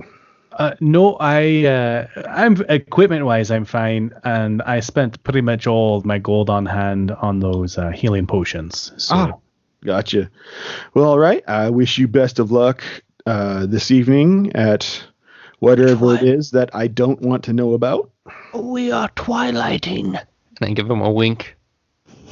Yeah, I don't know what that means, and for legal reasons, I don't want to. So, Donathan, as per usual, thanks again for supplying us with some badly needed provisions. No problem, my man. Just remember me when things change, all right? Hopefully they change tonight. Indeed. See you later, Donnie. He just kind of gives you a weird half wave, half salute thing and goes back to his business. And thanks for this. And I gesture to my ring finger. Yeah. Like so. All right. All right. So you guys kind of bum around town for a little bit, and now it is twilight. It's about to go down. We are going to end the arc tonight. Well, let's do this. Because I don't want to carry this over for another session. And I've been sitting on a twist for 3 months, and I can't sit on it any longer. That sounds painful. I know. It sounds really painful. You should get that checked. He can't sit no more. That sounds almost as painful as my snot demon. Snot demons and twist sitters. It's not what you think. I think it prefers to be called a booger spirit. A booger boogie. You guys know its name, for the love of Mike. The Booger Man. Remember its name. It's Rahu. That's right. Yeah. That's right. Thanks. Anytime we say his name, that happens. So that is the truth. Hey, boo. Okay, so you guys, what's the plan going towards the tower? I forgot. That's a water buffalo. Bugbears in the middle of town creating a diversion. Yep. Sneaking behind and getting in. Rendezvous with the bugbears that are getting smuggled into town by the Thieves Guild contacts that I had, and then the rest were going to make a commotion as they come into the city with anyone left in the Defiance that's still in the city. Okay. So what kind of distraction are you going to have them do? And I will illustrate it when you tell me what they want. We're going to punch each other. The dancing thing. Well, I think a bunch of bugbears showing up Flash into mob. the middle of town would be a pretty big distraction. Oh, flash mob! Come on, flash mob with their natural bugbear dancing. I think they should sing the Jitterbug bugbear version of the Bohemian Rhapsody. I think we should do a Bohemian Rhapsody flash mob. Like literally, they will never see it coming. I think the Defiance is gonna wait and actually flash mob is a good description. When the bugbears show up and Sir Christopher's forces descend, then they're going to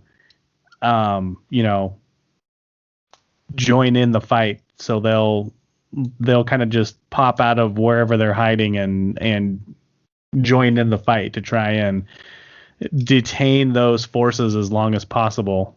and draw as much attention to wherever the bugbears enter the city for as long as possible. Okay. So I'm sorry, I was setting and up. then the other small group of bugbears, 5, 10, 15, whatever it turns out to be, we want the Thieves Guild to smuggle them into the city as close to the tower as they can get, and we'll rendezvous with them and then assault the tower. Okay, so that is exactly what happens. Your distraction fires off, and a large portion of the forces inside Waterdeep start heading towards that distraction, as per the lookouts that you have posted throughout the cities. So it's a successful distraction. And the Bulgar King decides to join you with the raiding party on the tower. Okay. And he looks at you and goes, okay, so I have my best men with me to assault the tower. What's the plan going towards the tower? What is the architecture of the tower? I see windows, but are those windows ground level or are they higher up? They spiral around as they go up. Okay. So the only real ingress into the building would be there's a door. Windows that are close to ground level and the doors. Yes, sir. Well, then we got to hit the doors as hard as we can. Yep. Wouldn't be the first time. Yep. It'll be the third time. Fourth time? JS? Here. Side note, I have put... Oh, wait. You corrected it? There you I go. corrected it for you. I raised my hand.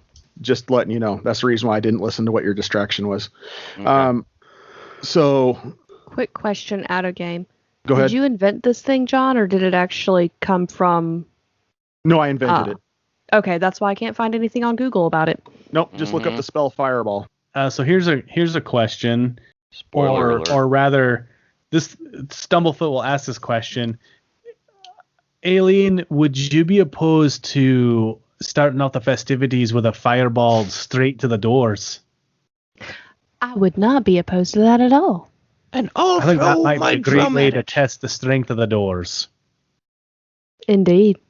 Go in with your head tilted up. Keep your nose at the level of your eyes. Indeed.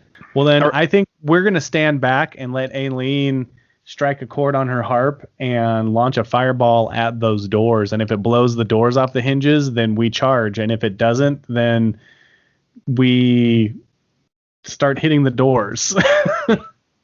Okay, so Aelin, go ahead. Aelin, you guys, I'm imagining you guys are standing back a bit from the doors than where you are right now, correct? Oh, yes. Sure. I'm disguised as a bush right now.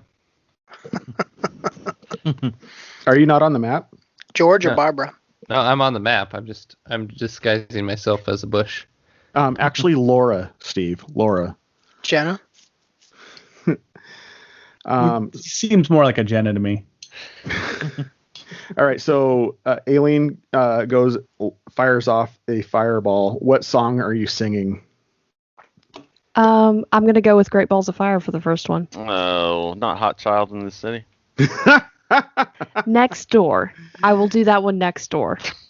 Aelin, are you not on the map? I am, but I had moved myself. I just So don't I'm like see you. I'm way over by the water.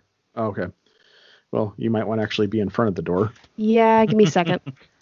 Actually, it doesn't matter because a lot of what we're about to do is going to be theater of the mind. This is just on here for you guys' planning purposes, so it doesn't matter. You go ahead and start playing on this harp pretty aggressively, screaming about goodness gracious, great balls of fire. Play on your harp, hallelujah. And she pulls. Fired up. Oh, sorry. Oh wow. Wow, some Mylan and Broken Heart. Yeah. I'm sorry, that just took me back. That just took me by surprise. I blew my train of thought right off. You don't have to hit that, Aelin, because it's not a fireball's not a to hit, is it, Eric? I don't think it is. At the top. No. Nope. So- But there is the save. Well, I don't know if the but door. I don't fire- think the but door the can I save. don't think doors are going to make a dexterity save. No. So go ahead and roll 8d6. Yeah, This is the part of the show where we get to hear Aelin say, "I didn't ask how large the room was. I said I cast fireball." This is This is where we start to go a little bit auto chess because I know how this is going to go, and I am so not going to fight for 12 different bugbears. Okay, I think I've done it enough times. So 20. 20 points of fire damage. Yeah. Yeah, you blow these wooden doors off their hinges. Well, that's nice. And a bunch of bodies go flying on fire into the building. Not our bodies, right? No. You walk in there, and there is a second wave of forces that are inside there. The bugbears that are with you go running into the building, and the King of Bulgur looks back at you, Pooh, and he goes, "Take the tower. Find Christopher and remove him." We're coming for you, Christopher. So I'm assuming you guys go running in? Yep. Okay. So you guys go running up the tower as they are fighting the forces down on the ground level.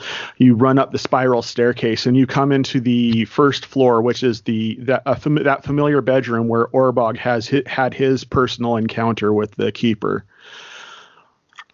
And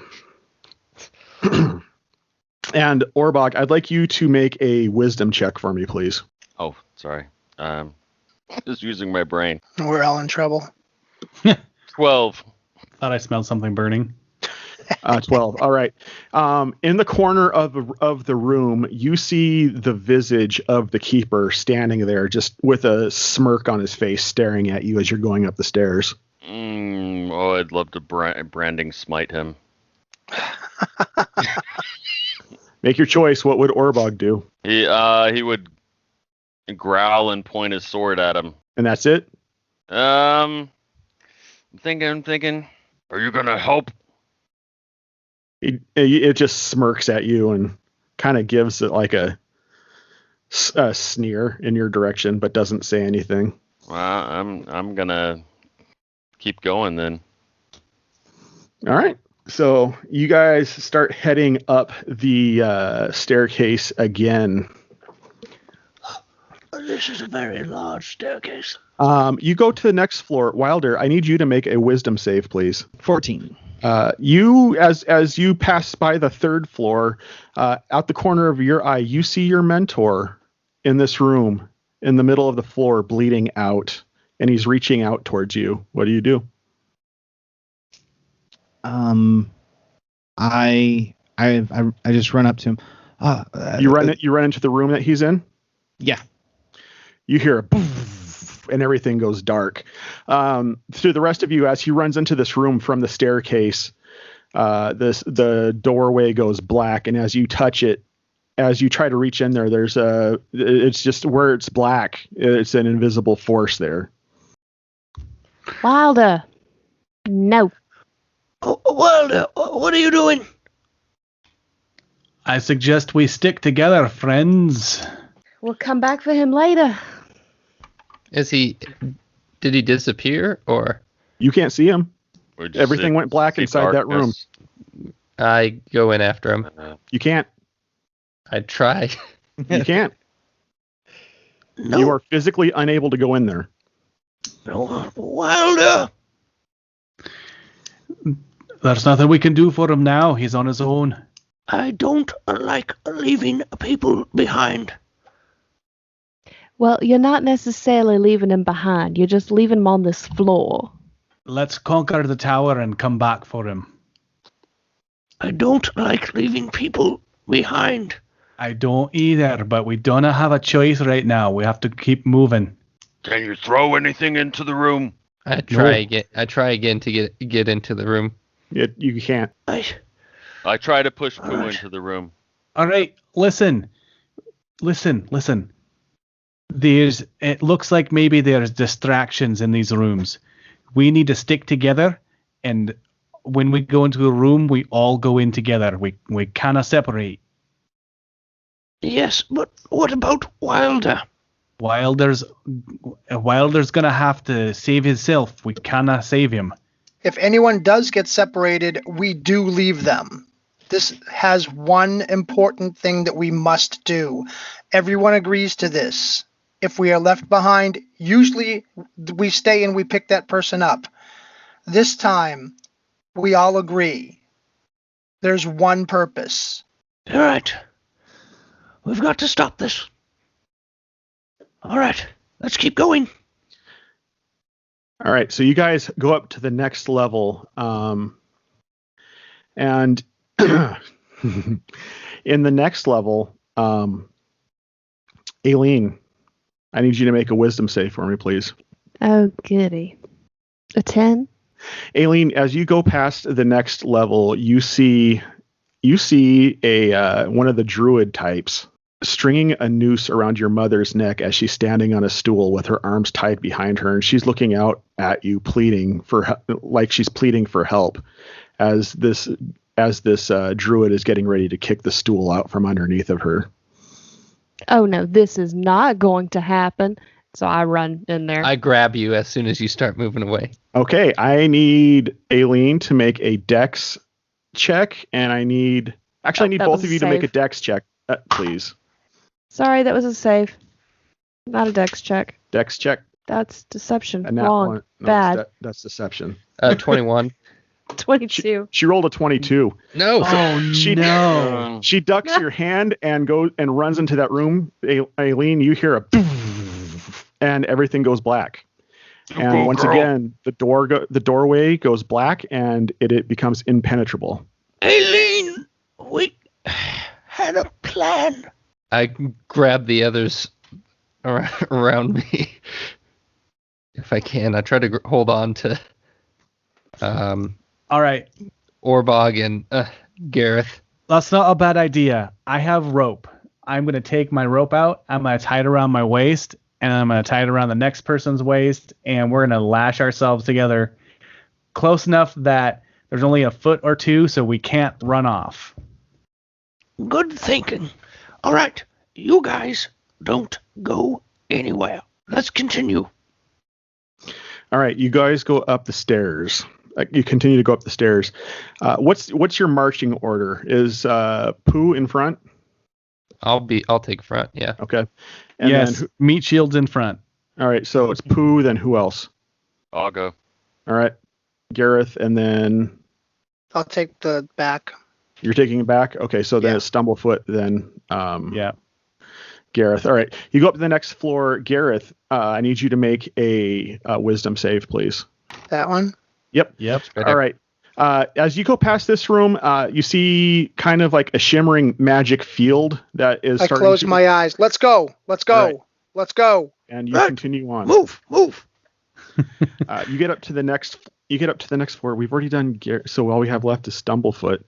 Stumblefoot, we get up to the next floor, and you see the men that you had rescued from Kitchen Pass, and they're being tied up. The wisdom save here. Oh yeah, go ahead and roll wisdom, Derp. Wisdom save. Okay, thank you. I will make my wisdom save. That's a 14. Yeah, you walk past the next one. You see all the men that you had just saved from Kitchen Pass, and they're tied to racks in this room, and they are about to be tortured severely in this room, and they are looking to you with pleading eyes like you're their only hope. I'm gonna say, Gareth, my men, let's go. Don't go. Eyes front. The mission. Everyone. The mission. Everyone will die if we don't complete the mission. Everyone is expendable. I mean, I'm tied to them, so unless I can drag them with me, which I doubt I can. You can cut the rope, or there's a lot of things you can do. So I mean, it's up to your player agency. I'm not forcing you to do anything. I'm just telling you what you see. Does a 14 save or not? A 14 does not save as far as a wisdom save, but I mean, well, he's gonna if he doesn't save, then he's gonna try to start making his way towards the room. All right. So you guys see Gareth starting to try to get the rope off him and himself and make his way towards the. Not Gareth. I'm not Gareth. I'm not Stumblefoot. Gareth. Stumblefoot. Sorry. Grab him, Gareth. I grab him. Are you going to try to resist the grab? No, because All right. he's not not an enemy. So All right. I won't. So he grabs you and they start to drag you up the stairs. Okay. I'll struggle a little bit, but yeah, tears streaming down my face. I'll go with them. All right. So you make it. You make it to the top floor of this tower, and there's a shimmering field in the doorway of the room at the top floor of the tower.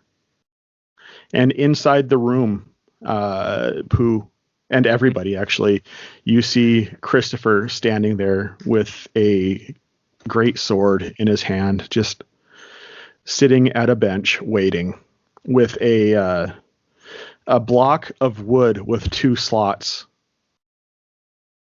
Well, Yeah. I think we should untie and get ready for a fit. Christopher,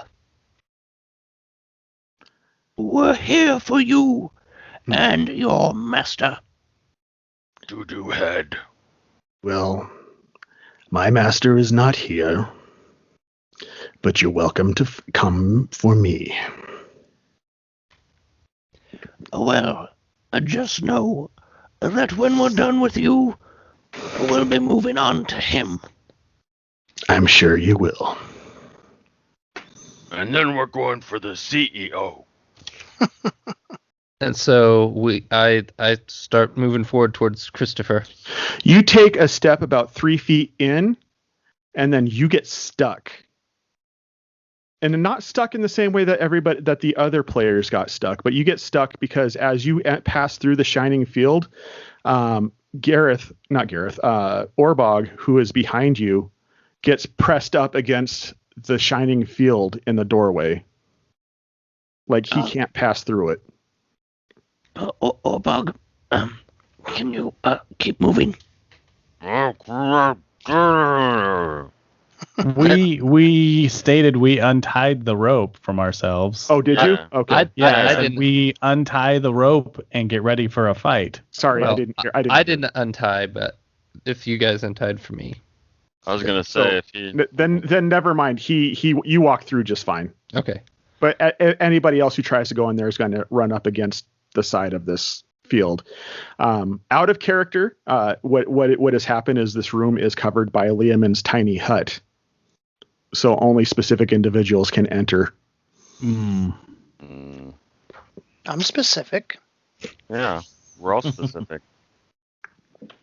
But we have not specifically been declared able to pass into Liamon's tiny hut.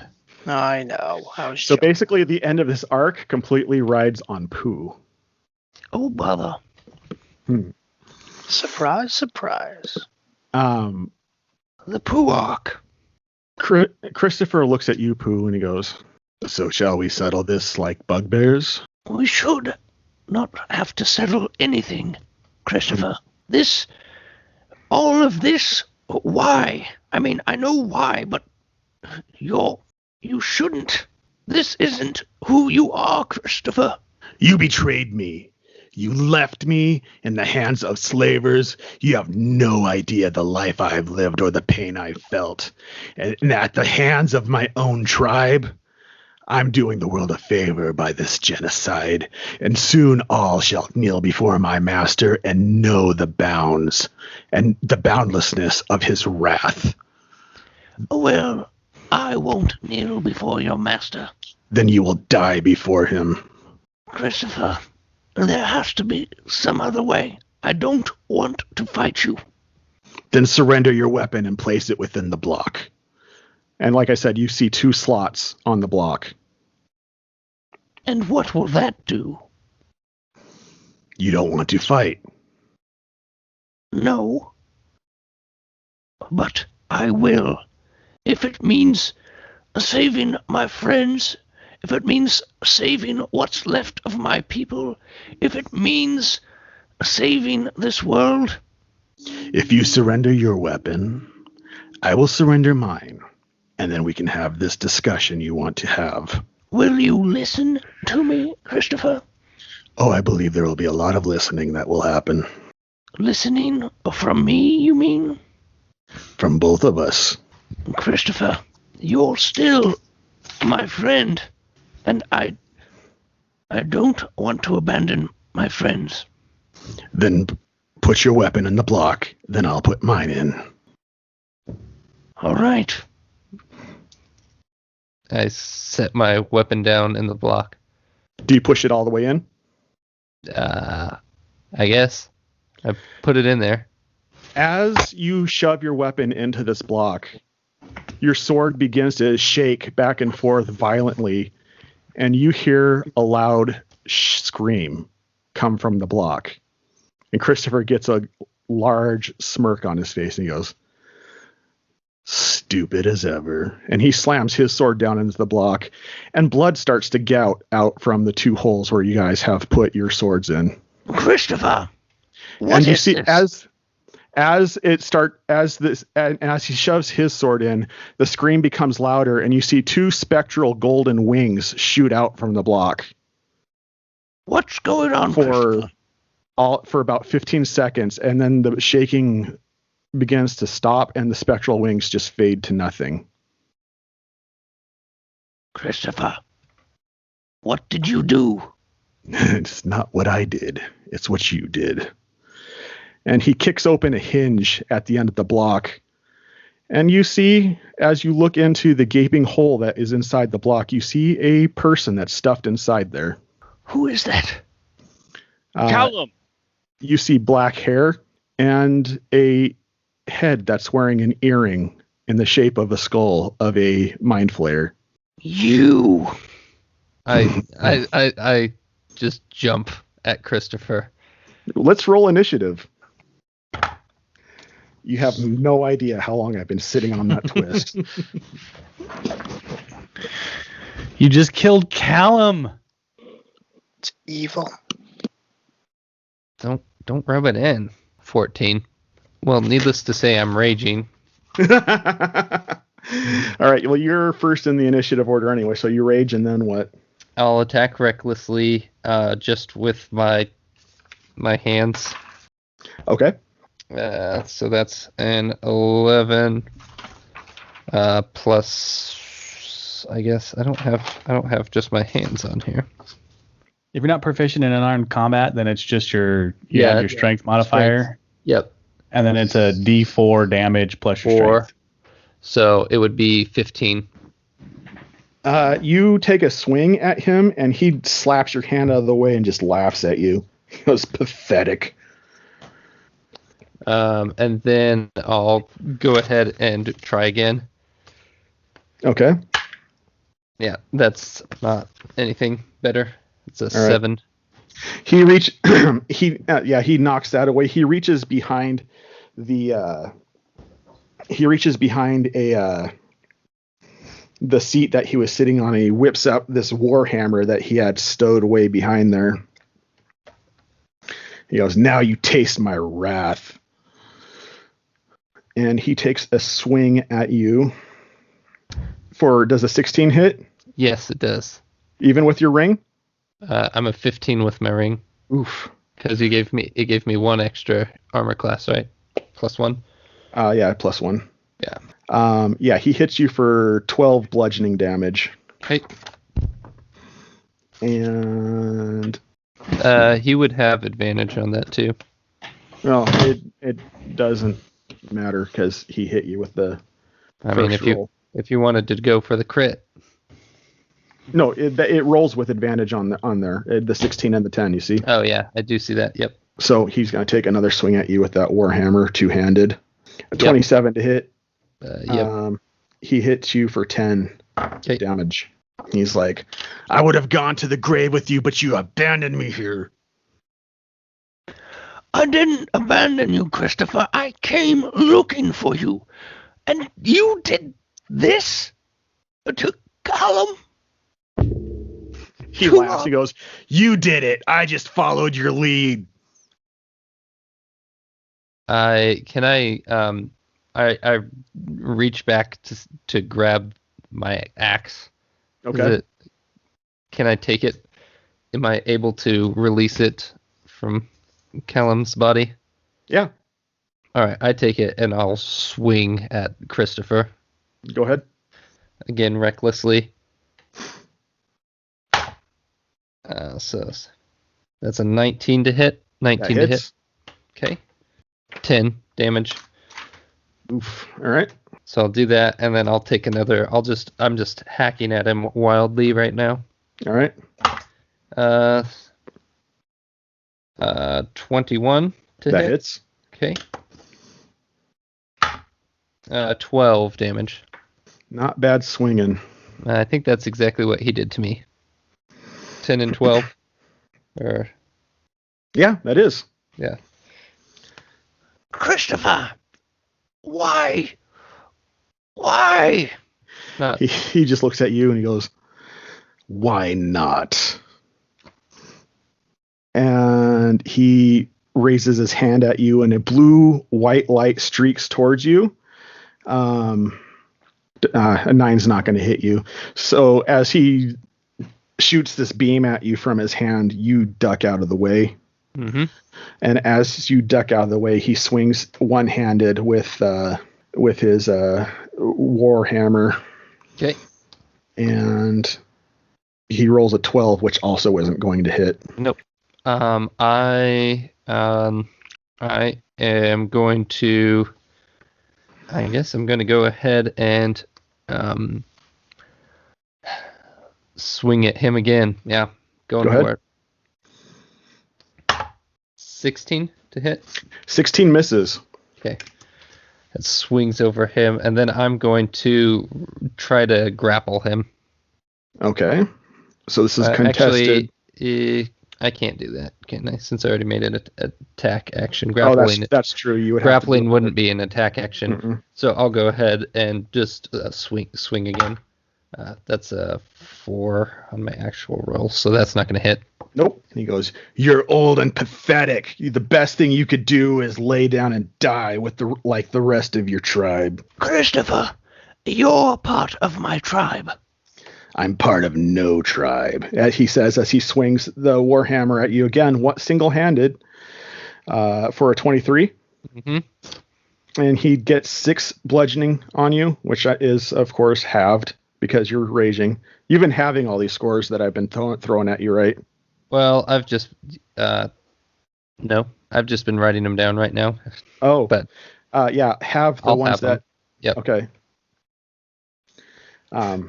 Because you're a barbarian and Christopher is not. Yep. And then he holds his hand out again and throws another beam in your direction. Mm-hmm. 14 also misses. Good. I'm glad it misses. Let's see. This time I'm going to. Christopher, you mean more to me than you know. We were friends. We looked for honey together. Don't you remember? Don't you remember all the good times we had? He looks at you and he goes, "What I remember is the way your mother called out for you as I gutted her slowly when I burned your village to the ground." Well, I'm going to attack again. You have no right, Christopher. Well, I'm attacking recklessly, so that's even worse. So that one doesn't work. She was like a mother to you too, Christopher.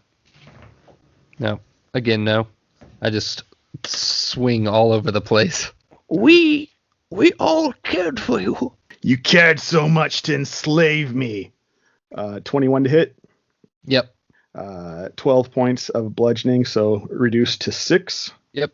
That wasn't me, Christopher. Just because bad things happen to you doesn't mean that you have to become this. And then he doesn't even acknowledge you. He just holds his hand up and blasts another beam at you, but you smack his hand away before it fires off. So Stop it just shoots down the wall. Stop it, Christopher. This time I'll try to grapple him. Okay. Nope. That's a 2.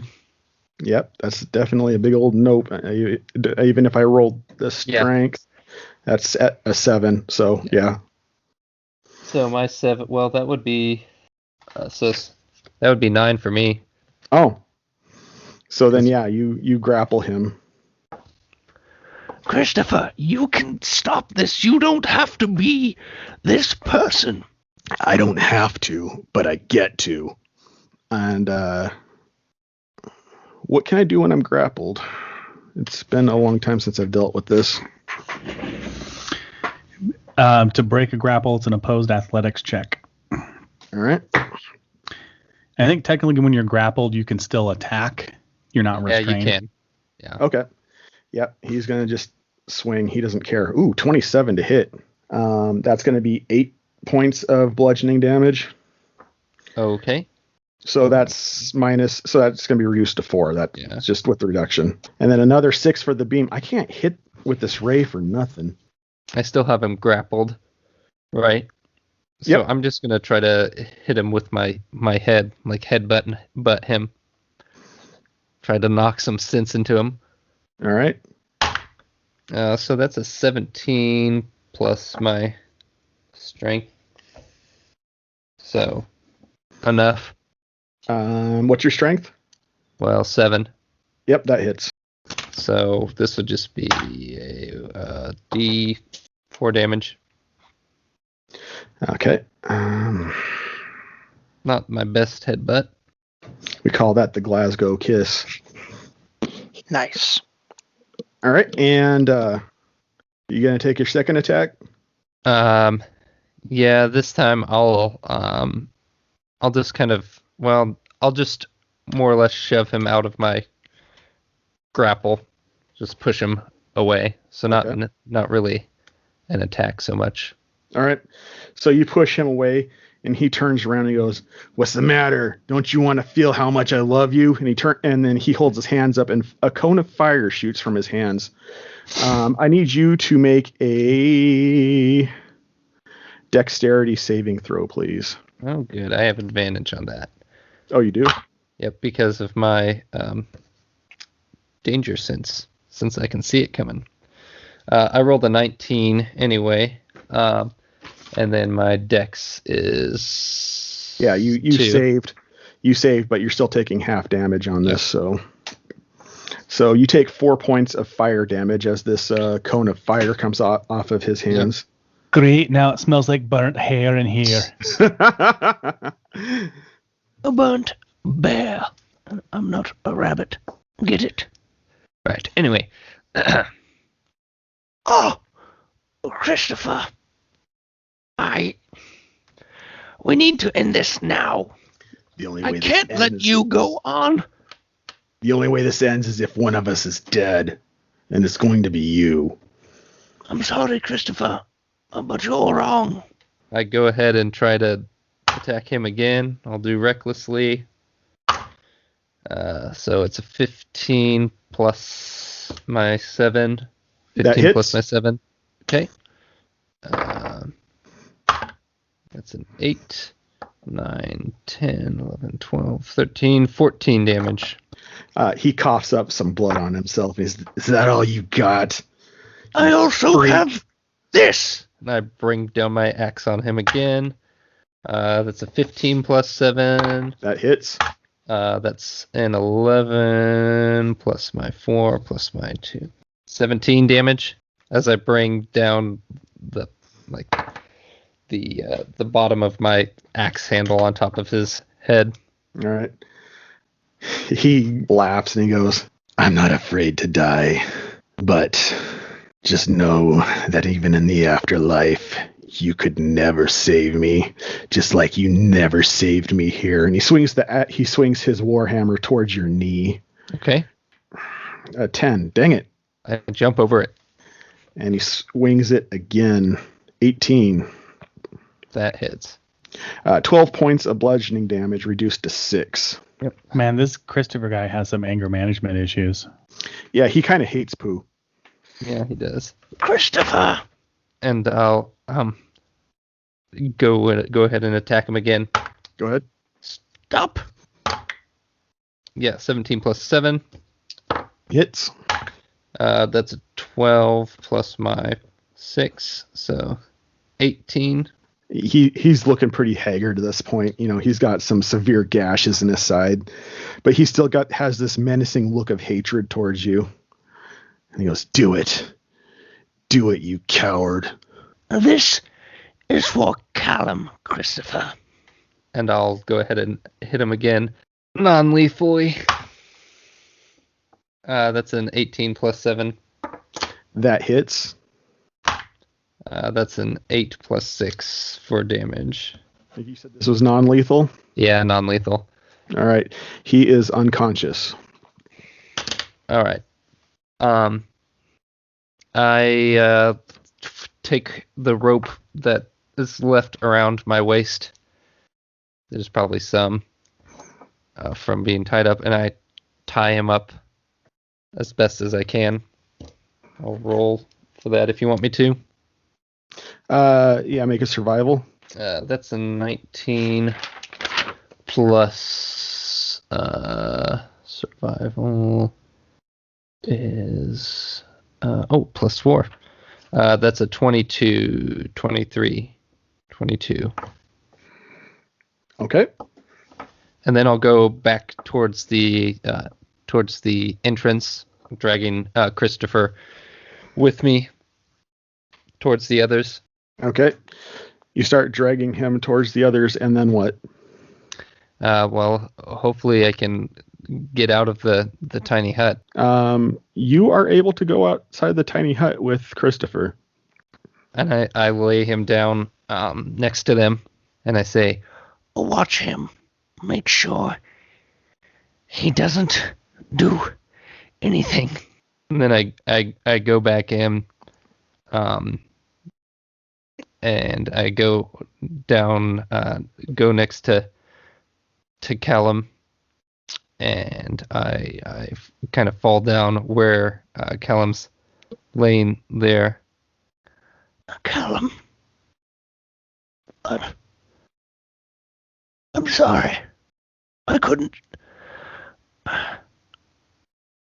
save you. I couldn't save Christopher. I couldn't.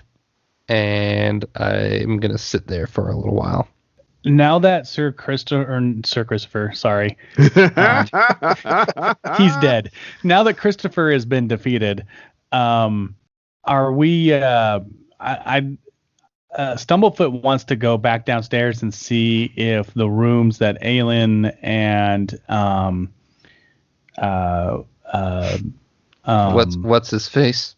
Wilder are trapped in, if we can see in those rooms, if we can get them out. Okay. Wilder. As you go down and you check these rooms, is everybody going with him, or are you guys just staying up there? I imagine someone would stay with the Christopher. Yeah. And make sure that Pooh has, someone has eyes on Pooh. I'll stay with. I'll stay with Christopher. Go save the others. Okay, I would like the three of you to make a perception check for me, please. The three of whom? Stumblefoot, Gareth, and Orbog. 17. Wow. 5.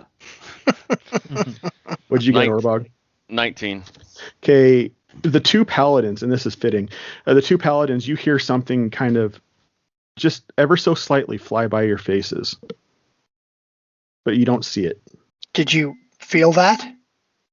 Yes. Did we feel it like it was flying out of the room? It was flying past you, up the stairs past you. So further up? Are we at the top of the stairs? Yeah. Okay. Is there a So window or something anything flew up by there? them Something flew by flew them up the coming stairs. up the stairs. As Stumblefoot turned to go down the stairs and Gareth started to go with him, that's when you felt it go past you. Orbach, you felt it go past you, and then you stopped hearing it. But I mean, like from where I am, did it feel like it was going into the room, or it's like going up to the roof or something? What did you roll for your perception? 19. It felt like it was just going to the end of the hallway, not specific to the room. Well, Stumblefoot didn't notice, so he's going to continue down the stairs. All right. Orbog, stay here. Stumblefoot, continue on. I'll catch up. Right. Go see if I can find more about what just passed us. You hear a voice. Do any of you speak Infernal? No. I think only. I believe I hear it. No. All right. You hear a voice say something, and I need everybody to make another perception check, please. That is within viewing distance of the top of the stairs. 15. 11. 18. Okay. Orbog and Stumblefoot, you guys turn around, and as you hear this voice say something in a language you don't understand, and you see a small red winged creature that has like a scorpion-like tail jab its tail down into the body of Christopher as it appears from what was a seemingly an invisible state. Okay. I am going to attack it. You are you're a bit away from it now. You're probably about 20 feet away from it. I'm a monk. I'll throw my hand axe at it. Okay. Can I understand what it said? Do you speak Infernal? I understand it. Yeah, it does say language proficiency, common, draconic, infernal. Oh, I didn't see that you had put that up there. He said, miserable failure. That's not a great roll. And I will say this to add to the perception checks. As he jams his tail into Christopher, you hear a loud clatter, and the shimmering field in front of the doorway where Pooh is at just dissipates. I rolled a 14 to hit with my hand axe. I think that does it. Yes, a 14 will hit it. Okay. That's 5 points of slashing damage, and then I will move up and bonus action flurry of blows and hit 2 more times with my hands. I have a feeling that this is going to kill it, but go ahead. Probably, since I rolled a 16 and a natural 20. Yeah, you're gonna. Nice. Being as it only has 10 hit points, and you know what this is. Yeah. Yeah, you take your 2 shots at it, and on that last hit, it does what all interdimensional beings do when they're in the wrong plane of existence. It turns into a sloppy goo all over your hands. I'm gonna say, "Oops, I hit it too hard." I'm gonna pick my hand axe back up, and I'm gonna check Christopher. I'm gonna check Christopher for a pulse. I keep doing that. No, he is very much dead at this point.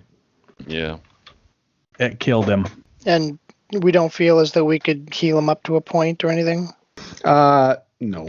Well, Orbog, stay with him. Stumblefoot, check on the others. I'll catch up.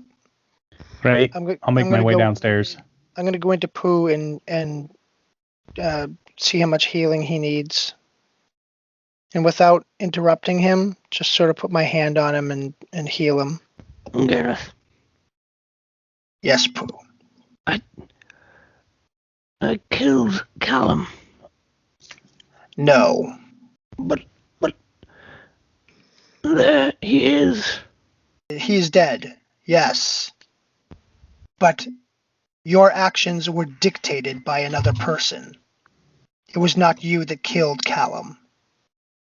It was the cold calculation of someone else. And I'm sorry that it was your friend. But it was not you that killed Callum. They're both my friends. Yes. And we will remember them. Yes, even Christopher. We will remember him because he was our friend.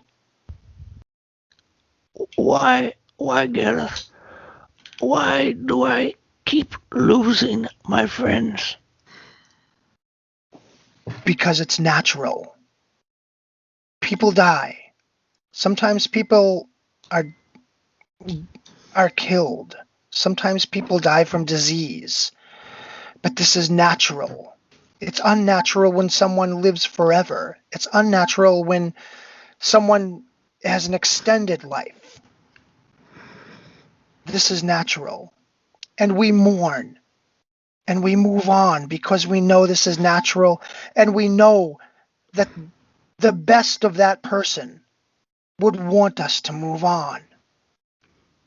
It doesn't feel natural. No. In the moment it doesn't. But trust me, it is.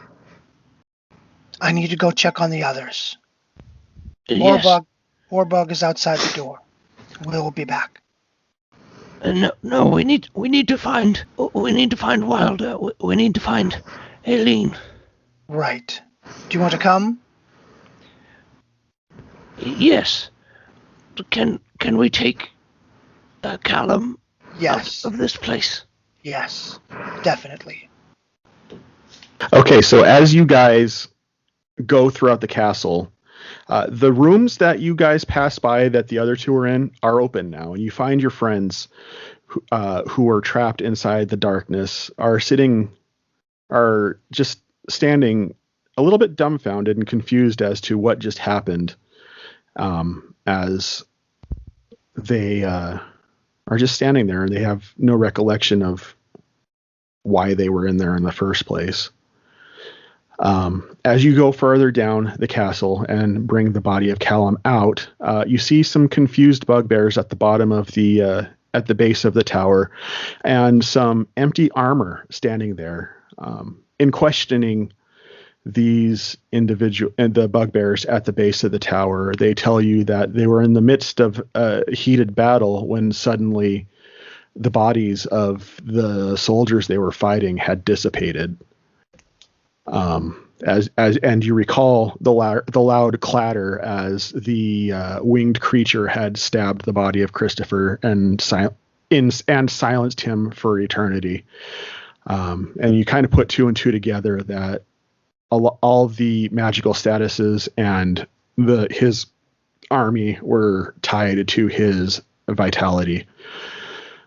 And going throughout the city, the entire occupation seems to have just vanished, and Waterdeep is once again free.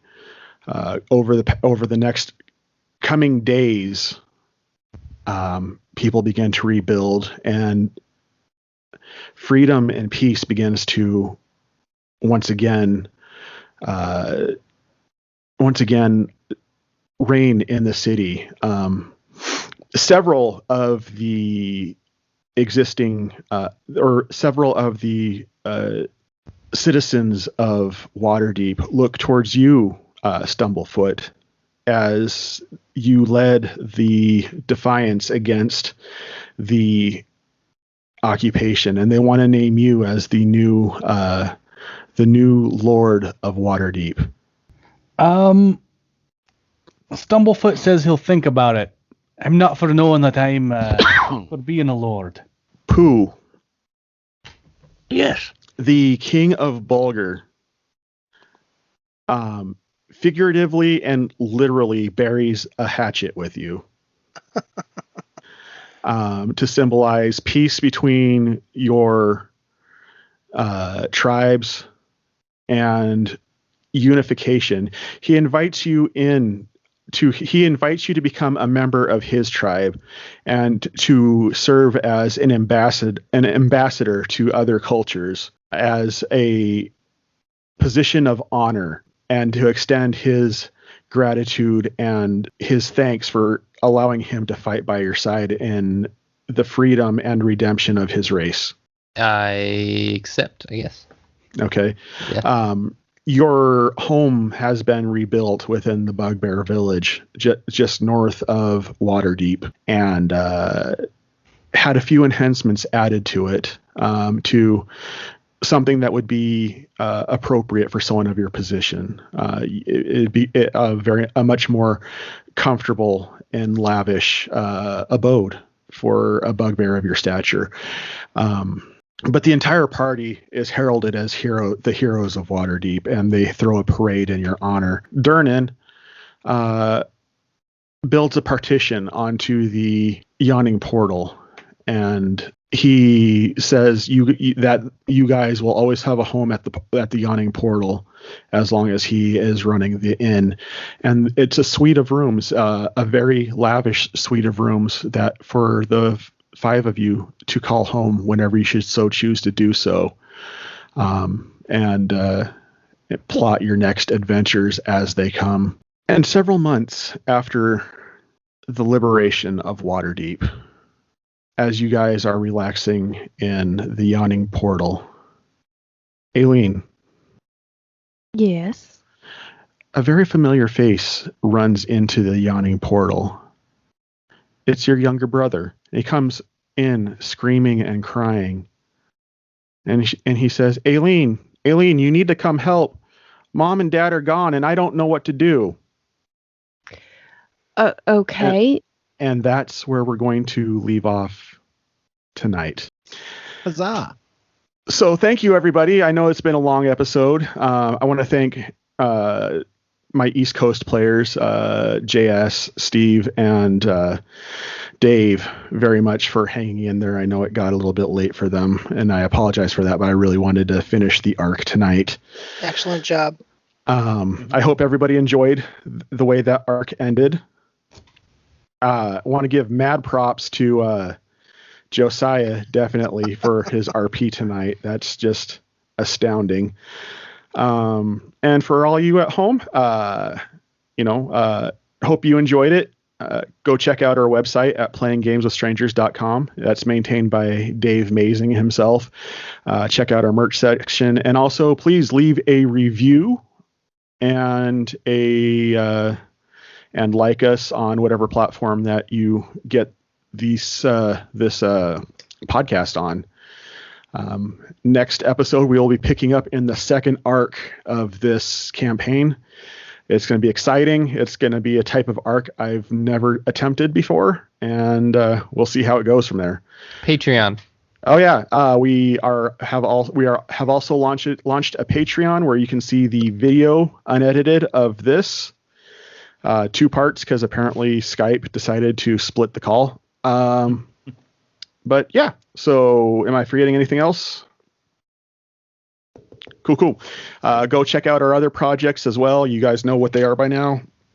And until next time, on the behalf of everybody else who's here with us, thank you so much for listening, and we'll catch you later.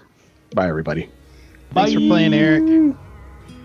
You've been listening to the Playing Games with Strangers podcast, a Supersonic Pod Comics production, featuring the voices of John Harju, Celeste Mora, Dave Clements, Josiah Crandall, J.S. Earls, and Steve MacDonald.